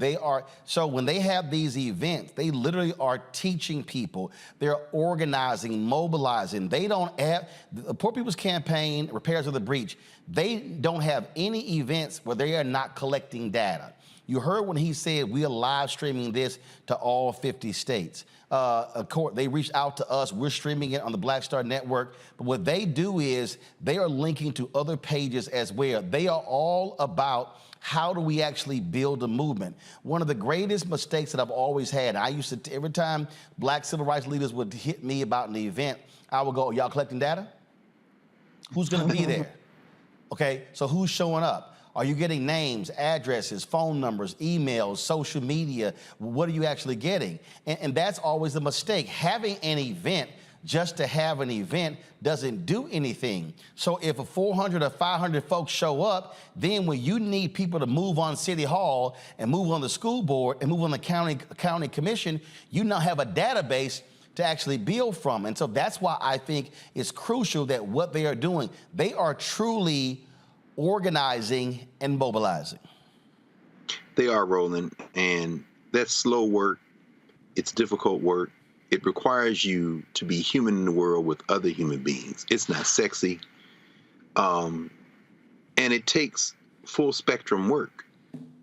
I mean, think about, you know, you've had Alicia Garza here on the program and to talk about the Black Futures Lab and collecting data, and that's an important piece of it. You know, but I think about all the people who are doing work and the fact that this is a space where everyone can have time to talk. Another reason, again, why supporting this platform is so important, because the Black Star Network gives voice to this. And I'll tell you. It ain't on MSNBC, CNN, no. ABC, Fox, and they're not even showing on their digital platforms. That's right. Not only is it not on there, when you do see a William Barber sneak in and maybe give a segment, it's 5 minutes, it's 10 minutes. It's not long form. It's certainly not streaming like this. You're absolutely right. And they're not putting it on the streaming platforms. And I think it speaks to the underlying challenge of movement work. You know, Lauren, when you mentioned John Lewis, as you were talking, you said, you know, I hadn't heard somebody speak like this since John Lewis. I thought for a minute, and at 58, I'm old enough to remember when Jesse Jackson talked like this during his presidential campaign. And I think, you know, we all remember that. I was an 18-year-old freshman at Tennessee State when the Jackson campaign came through Nashville. And I'm sitting in the living room of a white hippie in Nashville, one of those students for Democratic Society type hippies, ponytails. And here I am, a kid from South Nashville, in North Nashville, a bunch of other black folk and white folk, man. And this kind of, you know, that Rainbow Coalition idea, of course, birthed, among other places, in Chicago with the Young Lords and the Black Panthers and the Hillbillies from the north side of Chicago all together, Fred Hampton. I think that, you know, we see that now. Many years later, I did a turn as advisor for the NAACP chapter at Howard, and we went down to Moral Mondays on a weekend. I'll never forget being there in Raleigh, and that's the first time I met William Barber and heard him. And I think this is what Reverend Barber represents. And this isn't to say that John Lewis or Al Sharpton or anybody else doesn't represent this. There is a combination of erudition, of study, of mastery, rhetorical mastery. I mean, we think about our brother Jeremiah Wright at the peak of his powers. And when you see that in combination with a single-minded determination not to abandon the poor. In fact, to be with folk, and not in a drive-by speech or in an auditorium, but literally day by day doing that work, that is terribly effective in the long run. Because what that does is give people not only inspiration, but it restores their memory and it gives them instruction and it allows them to give themselves power. And so I'll end with this. The fact that we were sitting there watching this and the fact that all of us, I hope, certainly I will, after we get off today, will go back and continue to watch and then go back and see the whole thing in its entirety. That is only possible because of this platform. And we do not look to commercial news entertainment media to do that because it can't. As Lauren said, they're not in that business. Their business is profit. What we're watching in William Barber and all of his comrades, all those women and men, and of course, Roland, you correct me if I'm wrong, but in terms of major news media outlets, we were out there last summer. So and I didn't see anybody else but you. No, in fact, that was June of last year. And yes, sir. They had a number of positions on the platform for those outlets and their cameras, and they didn't show up. And I do remember when I think Simone Sanders' show or one of the MSNBC shows, they wanted me to go live. Well, we went live from the Poor People's Campaign event. So yeah, they weren't there. And we've covered other events, and they're not there. And all of these loudmouth, so-called new black media Negroes who run their mouths, none of them were there as well. No, and that's all I was doing. I mean, just sitting here, Nicole and Lauren. I think about this. There are moments, inflection moments, that inspire you and can shape the rest of your life. I know what listening to Reverend Jackson and working on that campaign did for me in 1984. That's right. And looking at Reverend Barber, it's not the same as Jesse Jackson, and it shouldn't be the same. It's a different time, but it's the same need, and he's meeting that moment. And it's a beautiful thing to listen to hear, and to participate in, which is what we all need to do. And I'll tell you this here, the Poor People's Campaign, Reverend Barber, one of the few, and I mean few, civil rights groups that have actually been financial supporters of this show. It's a whole bunch of people want me to show up to their stuff and cover their stuff, but it's a whole bunch of them who don't write a check. They want to do it for free. And so they actually put their money where their mouth is. Greg, I know you've been in and out of town, running everywhere. And so I told you I got to get it to you, but I told you I was going to hook you up. So, so y'all, I was at the Alpha convention and they had a bunch of HBCU Alpha shirts, and I saw the Tennessee State one, so I text Greg. I was like, okay, what size? And so, Greg, we got to get, so you can come by the office, and we got to figure out to get it to you. And so, cool, I'll leave it with Carol. So this is your Tennessee State Alpha shirt. Brad, thank you, Bob. Hey, man, Beta Omicron, well, I can't call it what they used to call it. Them is the ancient days. We don't do that kind of activity no more. But I appreciate it, hey, man. Love you, man. I'm going to come down there and get it from your hand, man. All right, I appreciate it. We got you. All right, then. Nicole, Lauren, Greg, I certainly appreciate y'all. Thank you so very much for being on today's show. Folks, when we come back, my interview with gospel artist Tim Bowman. Y'all, he talks about how fiercely competitive it was in the Winans family. It's a great interview. And does Tim Bowman know who Jeffrey Osborne and LTD is, who the Commodores are, and Lionel Richie? Y'all, it's a great interview. We'll have that next right here on Roland Martin Unfiltered on the Black Star Network.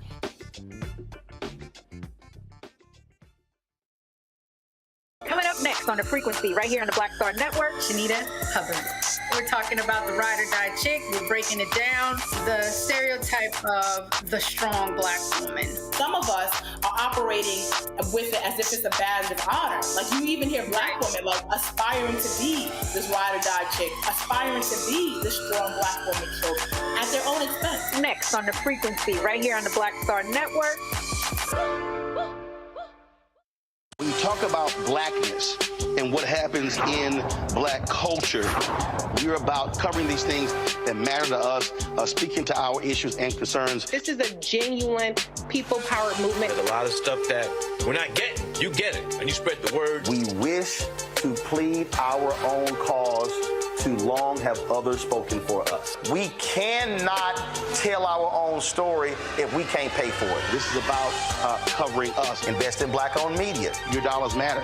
We don't have to keep asking them to cover our stuff. So please support us in what we do, folks. We want to hit 2,000 people, $50 this month, raise $100,000. We're behind 100,000, so we want to hit that. Y'all money makes this possible.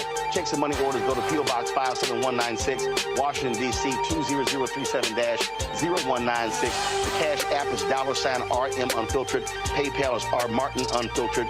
Venmo is RM Unfiltered. Zelle is Roland at RolandSMartin.com.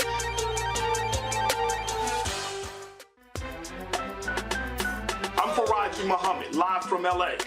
And this is The Culture. The Culture is a two-way conversation. You and me. We talk about the stories, politics, the good, the bad, and the downright ugly. So join our community every day at 3 p.m. Eastern and let your voice be heard. Hey, we're all in this together. So let's talk about it and see what kind of trouble we can get into. It's The Culture. Weekdays at 3, only on the Black Star Network. Hello, I'm Marissa Mitchell, a news anchor at Fox 5 DC. Hey, what's up? It's Tammy Roman, and you are watching Roland Martin Unfiltered.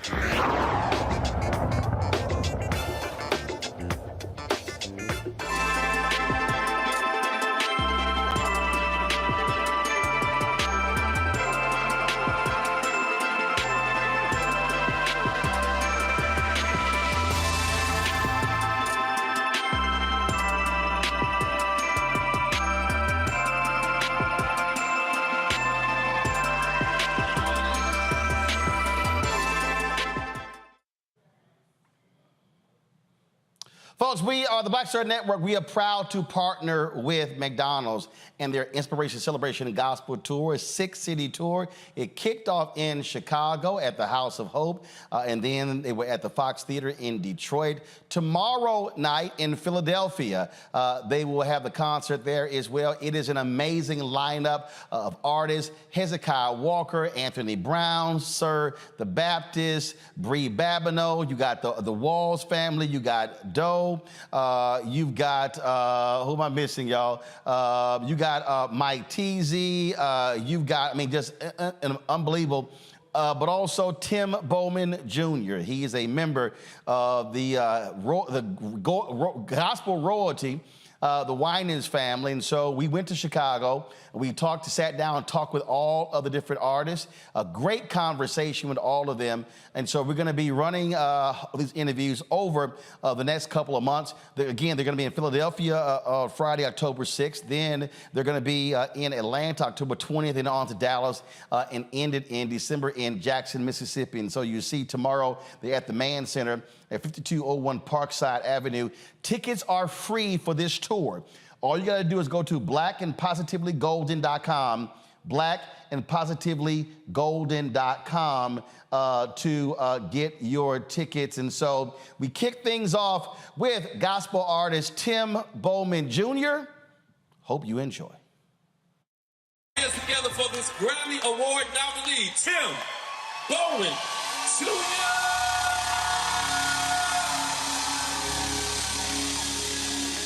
Chicago, where you at? Are there any praises in the room tonight? I need about 3,000 praises to jump to your feet. Tell your neighbor we getting ready to blow the roof off of this place. Somebody put your hands in the air, open up your mouth and scream. I believe if you scream loud enough, you won't get what you put into it. I just want to make sure I'm in the right room tonight. Chicago, where you at? Now look at your neighbor, say neighbor. Say, oh neighbor. Come on, get real churchy with him. Say, I don't know if you realize it yet, or if you sense it yet, but you are standing next to a conqueror. Oh, that wasn't the right person. Look at somebody else who's been through something and had come out successful on the other side. Say, oh, neighbor. Say, you are standing next to a walking, talking, moving miracle.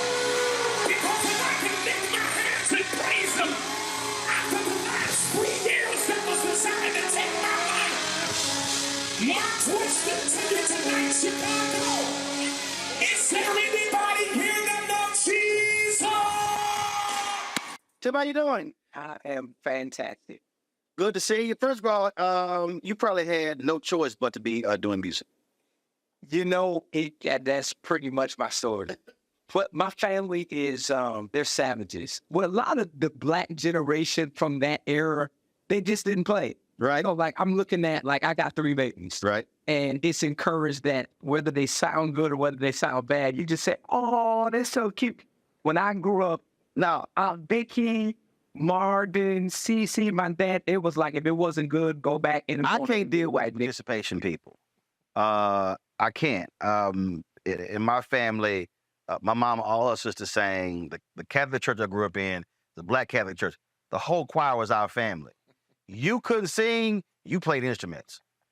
No, straight up. It was, and we didn't, it was the same thing. It's a different generation though, but. No, it's not a different generation. What is it? It's some weak adults who don't want to sit here and speak truth. I'm sorry. If you cannot sing, baby, you can't sing. Get a tambourine. Go play the trumpet, drums, guitar, saxophone, clarinet, flute, or you're going to be the note keeper. Because if you can't play instrument, look, you could carry some bags or something. No, I'm 100%, I can't deal with that. But it built who this generation is now.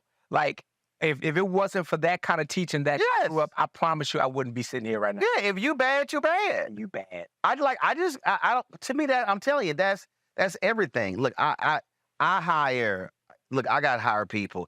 Man, I remember we had a show when Colin Powell passed away. Okay.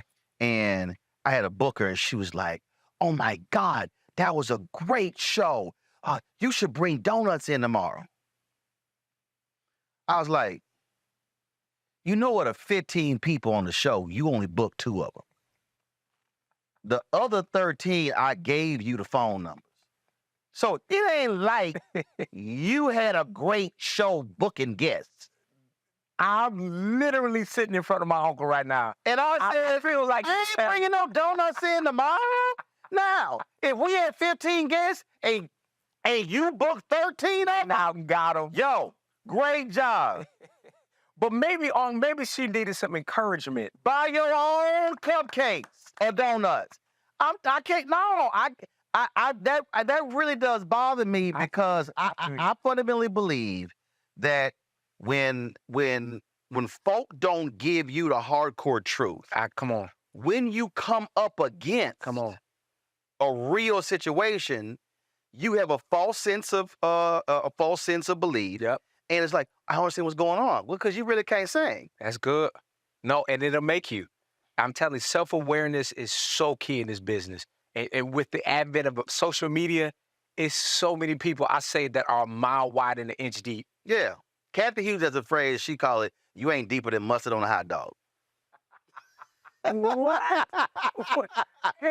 I love the thing your generation and these saying. Hey, what? But you know exactly what that means. I know exactly what it means. Exactly what that means. You ain't deeper than mustard on a hot dog. That's hilarious. But that to me, when you look at like when Get On Up came out. Okay.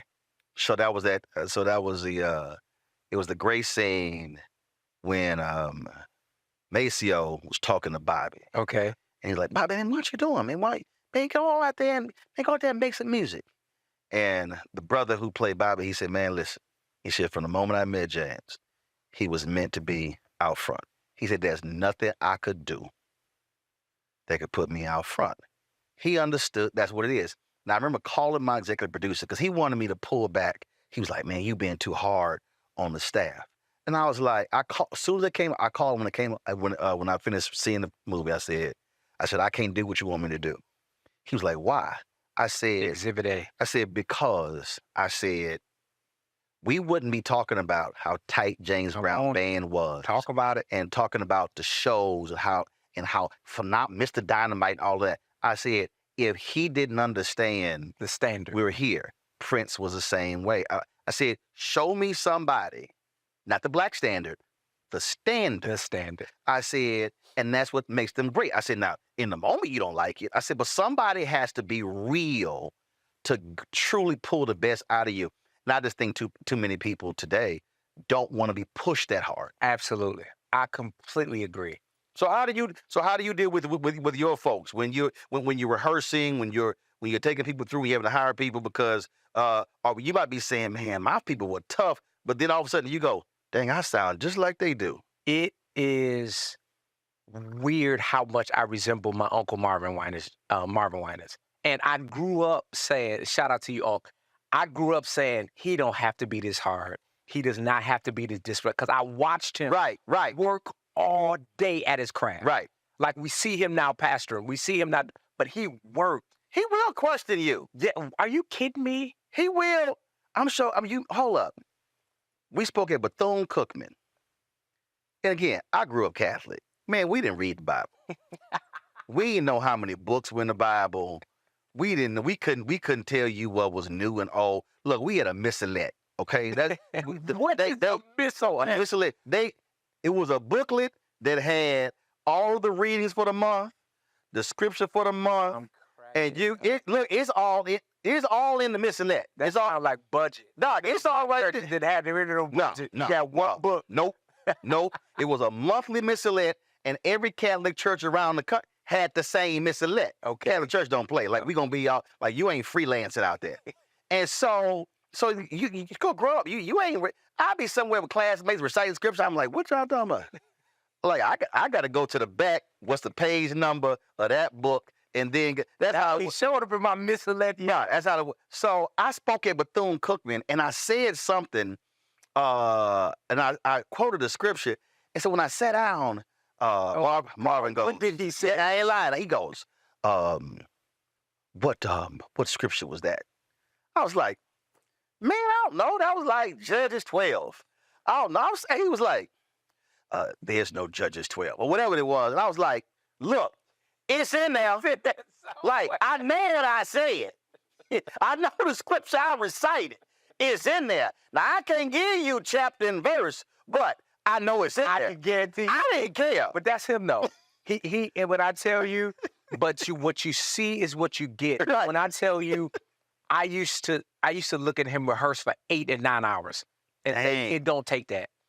And we couldn't be out of here in 3? Listen, you can get the same thing done. If you had sent the music earlier, you would have come in here and get inspired, but it's the same thing. And it produces and it builds something. So now my team is watching me. Nobody outworks me. Right. Nobody outgrinds me. I believe in myself and I believe what God put in me. And I walk it out. So it's like I tell people all the time, I'm the oldest, youngest. Look at me. I got the pop leg cross. Hey. I'm the oldest, youngest guy, but it was that family that you talked about that brought that up. I think so. See, that's interesting. We were coming back from dinner last night. You know, I ain't gonna say no names, Henry. Come on, Carl. I ain't gonna say no names, but he was like, how you know when you were the best? Like, I knew I was the best. Listen to me. Oh, I feel like I'm sitting across from my uncle, y'all. But here's the thing about that. How did you know you were the best? Oh, because it was it. You know you the best when you in the room and you like, man, these fools can't hold a candle to me. For real, know that. Look around, know that. You know you been there. You like, man, I'm about to out-sing all these fools. I'm cracking. Oh, it's just annoying. No, but you know. But you also know when you're not the best. You do. Which then means I know what I got to do to get there. Yes, you do. But see, here's the thing that bothers me. Talk about it. If you are black and you are a non-athlete, people got a problem when you say that. I want you if you are a black boy, okay, and you say you're in the 7th grade, and he says, I want to be the best that ever played football. Oh, that's great. Oh my God, LeBron said he wants to be the best ever played basketball. But if a black boy says at 7th grade, I'm gonna be the best journalist, I'm gonna be the best lawyer, I'm gonna be the best engineer. Look how cocky and arrogant he is. And so I have never noticed that. If you take, but now that in sports, no, we literally hold up. Oh, and they'll show. Oh, the work he puts in. They will glorify that. But if you have that conversation that has nothing to do with sports, I'm gonna be the greatest Supreme Court justice. No. How dare you? Wow. How dare you? Wow. And we black folks will say the same thing. Because we're conditioned. Conditioned. And so I think it's the hardest thing to try to talk to a young person to get them to say, no. You need to understand. I got inducted to the Hall of Fame, and somebody said, "Did you ever just envision growing up all of this would happen?" Yes. They were like, "Excuse me." I'm like, now, was it your parents? Was it like how? Because for me, it was definitely that family that you talked about. They made me know. They put a dog in me. It's like so when I'm singing, when I'm in with her, it's just a in me. Like what? I thinking back. First of all, grandfather and grandmother maternally were married like 44 years. Wow. Only lived 8 blocks, so I spent a lot of time with them. Grandmother on the catering business. Parents this year married 56 years. Oh, wow. And my parents never went to college. Congratulations. Never would. They weren't. Never made more than $50,000 combined. But it was like, you're absolutely going to get an education. And it really when I think back, it wasn't even, no, you're going to be the absolute best. I think what it really was is the foundation was laid. And then is, now what are you going to do with it? And so then for me, when I decided I'm going to this school, it was like literally walking on the campus, I said, I'm going to be the best ever come to this school. Now you got to do it. And so it's a mindset, it's attitude, it's just growing up in the conversations with relatives and where they affirmed, they also challenge hardcore. So like we had family debates, they never treated us like, okay, y'all go to the kiddie table. It was like, oh, if you want to get in this conversation, you can get in the conversation. But keep up. But you ain't gonna get treated like no kid. Yeah. Understand? Yeah. We will kick your behind and destroy your arguments and hurt your feelings. Yep. And then you gotta go lick your wounds. We ain't even gonna hug you. Yep. So if you want to come in this debate, come on. But you know what's gonna happen if you can't keep up. Sit in this. So it's like children's church. My parents wouldn't let us go to children's church. No. You go sit in the main service and understand what's happening in here. And if you go to children's church, it's going to be the play and have fun. Man, my grandfather told the priest, man, I don't need to come to you confess my confessions. I can go to God straight. Come on, Pops. Dude, I saw my grandfather teaching the priest scripture. I was sitting and I was like, this Negro is crazy. He was a bad man. He was a bad man. So when you see that, yeah, I think what that does is it gives you, man, he told me something, tripped me out. He told me, my brother, y'all ain't got to tell people yes, sir, no, sir. He says, yes will suffice. He said, I had to sit here and tell white folks, yes, sir, no, sir.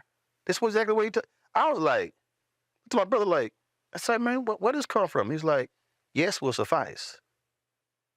So I think growing up, he passed when I was 15. I said, I think growing up. But you're proving my point. Yeah. That's the village you came from. That's the building. So it wasn't necessarily you're going to be great at being a journalist. It's the building up of all the other stuff. And now you can go do whatever you want to do because you've been built. Take this foundation and fit it in whatever field you choose to go. There you go. I love it. There you go. There you go. I love it. There you go. So for you said for your 3 kids. For my 3 kids. So how are there moments then when you sit here and go, I think I would push a little too hard? No. Really? Well, my wife is a little more lenient, but I'm not. I'm the guy who, like you said, if you're gonna stand here, make eye contact. Like I don't let my kids walk in here and be speaking to me and looking down and looking away. No, stop. I do that with kids. And a couple people say, hey, meet my son. I go, look me in the eye. Look me in the eye. I won't take a selfie with a young black boy who won't smile. I said, say, bruh, this ain't no prison photos. You can smile at the photo. Because it's so many, because we are teaching young black boys to be hard. Come on. You a man. Man will smile. I was like, it's a photo, dog. Smile. I've literally said, no, ain't gonna be no photo of you unless you smile. And the mama will look at me and I would go, no, I'm dead serious. I need an intern with you for like a no. I would be laughing for oh yeah, you would be great. Like, Sign me. Hey, put this picture on the clip. Hey, I will be behind that camera or behind you cracking. Oh, hold up, but we better not miss that shot, though. Get the shot. Antoine. Oh, it's always. Okay, who is that? Antoine. Me dancing on stage with Snoop Dogg at the Cincinnati Music Festival and somebody stopped recording. No. And had the money angle and the money shot. Antoine. Not Antoine. But Antoine kept his job, though. No, barely. When he kept his job? Barely. He on probation. So what did that look like? You come off the stage, woo, man, Snoop, yeah, did. No. Okay, let me see what I said. No, thought we had it. See, next morning, I'm flying to New York. Cracking me up. I'm flying to New York. Send me the video. Had sent me the video. I look at the video on the plane. Why the video start? Antoine! What happened? Send text. Say it all. See me the rest. Oh, I thought Deshaun had it. Deshaun the driver. You too hard on Antoine. I don't like it. I don't like this line. I don't like this line. Missed the shot. The money shot. And did anybody else get the money shot? Snoop had to send me another angle. Okay, well, you got it then. Oh, because that one wasn't what it was shot vertical, it wasn't shot horizontal. Missed the money shot. But you got, this is a story you will have. Piece it together. You will have this story for the rest of your, and he gonna have it too. He gonna have it too. Hey, I'm tired enough of this man internship. You are hilarious. But Dad, but again though, to me, and then it was like, well, I got 19 out of 20 right. Yeah, but you got that one wrong. I love it. Hey, I love it. I just think that, again, if you want to be great. Yes, sir. Somebody has to push you to greatness. I agree. Like, who's dropping a cap behind me right now in a live interview? See, I don't understand. Because I know. You do like Prince and James Brown, turn around and go. Absolutely. You hit them like. My team already know what this means. You hit what? They already know. And I with my smile. You hit with that $5? Yeah. You be like, oh, let me praise the Lord. No, I just $5 and $20. Yes, sir. I'll never forget one time my MD hit the wrong song next. And we had the full band, and I turned and I smiled at him, and I just stayed there. And it was about 5 seconds too long that his smile went from to like, yeah, you know what you did. You know when that lean on this smile too long, you know what it means. There you go. So, but I think it builds something in you. And yes, it my father told me one time, as long as the pain to remain, I want to get this right. As long as the pain to remain the same is less than the pain to change, you'll never change. Did I say it right? No, it sounds about right. Sound about right. But as long as it is staying in this current, I mean, if it's mediocrity, if it's just less than, as long as that pain is less than the pain to change, you're never gonna change. Man, I worked with a Houston Defender, and Sonny Messiah Giles, she cussed out the head of sales, and I was interning. I was typing my story, and I was like, I ain't turn around. I was like, and that summer, she cussed out the managing editor, the senior editor, the head of production, and I was like, let me tell you what my goal is this whole summer. I ain't getting cussed out. You can get through the summer without check all my stuff. I was like, she ain't gonna cuss me out. And folks were like, what? I said, no, I ain't getting cussed out.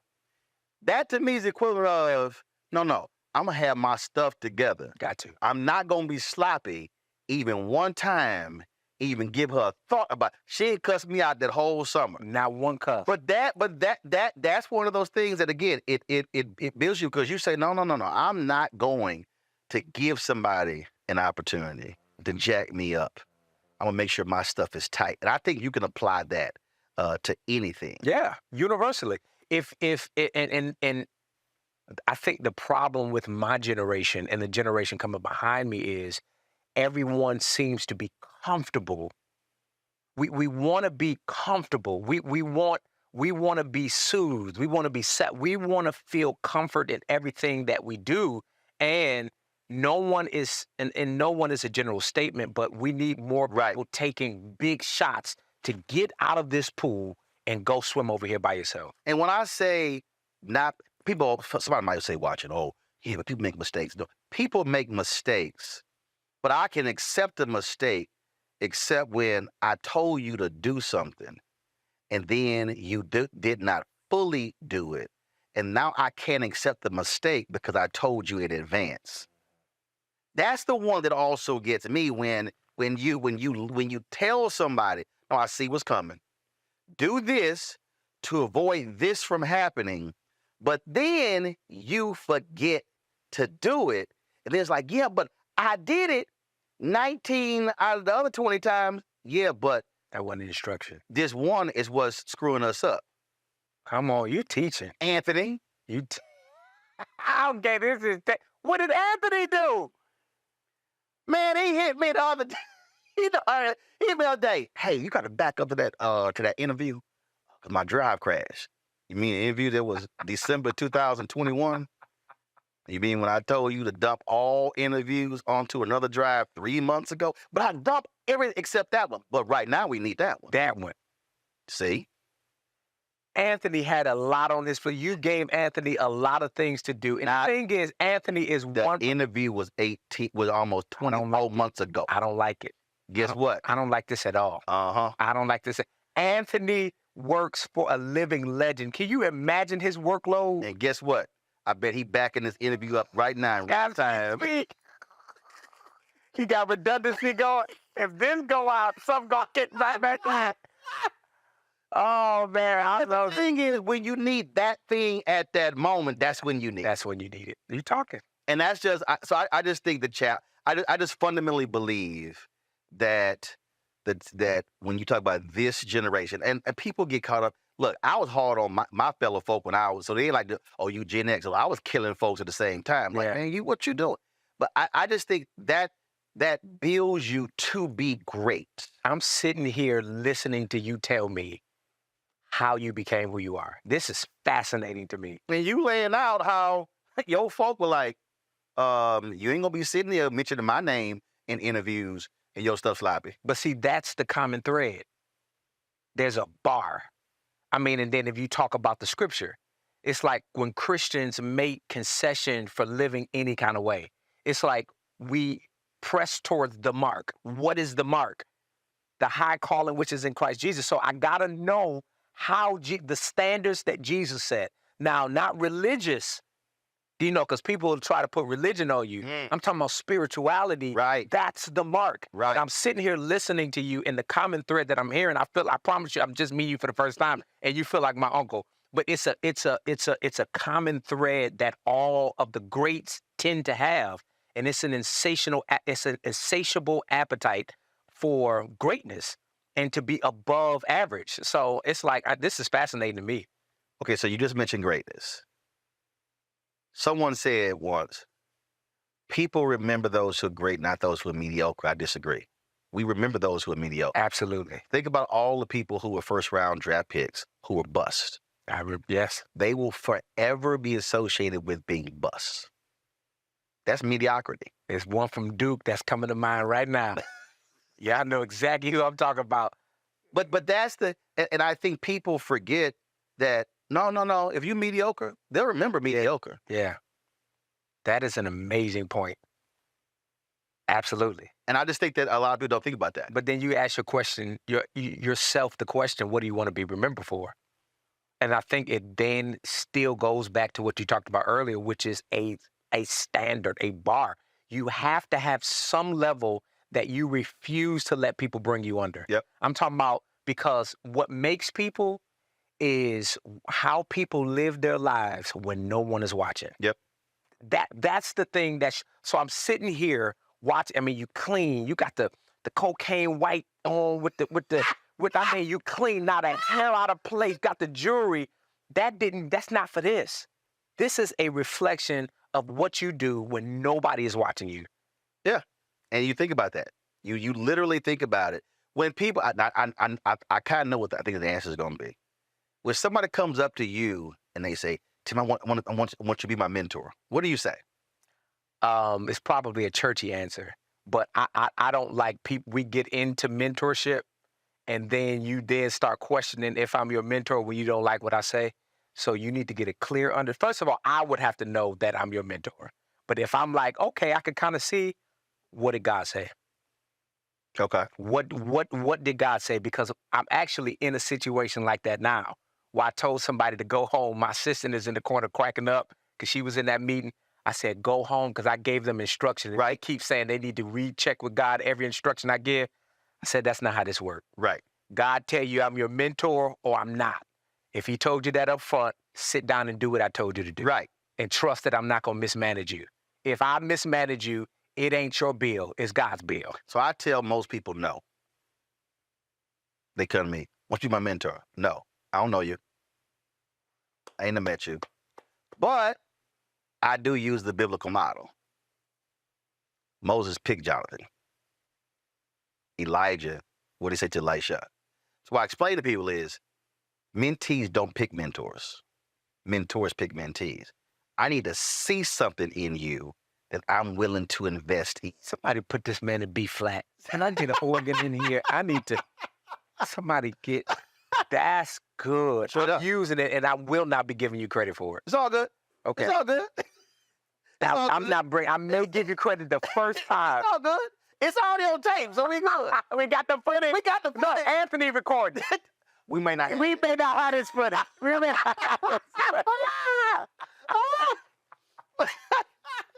But straight up, that's what I do. That's good. That's what I do, because most people, and I'm like, I don't know you. I ain't never seen you work. That's good. I don't know your work ethic. I got to see something in you to want to put something in you. And so I think when you talk about your uncles and aunts, whatever, it's probably other folk in your family who were singing, but weren't really that, who didn't have other stuff with it. When I tell you, I'm talking about they would take a Ginsu knife and could go up one side and come down the other. I'm talking about Band-Aids in all, because we used to have a Christmas competition, and the winner won $5,000. You had the singles competition and the group competition. Are you sick? Yes, they gave $10,000. About 700 of y'all. Yeah, there's a lot of So, yeah.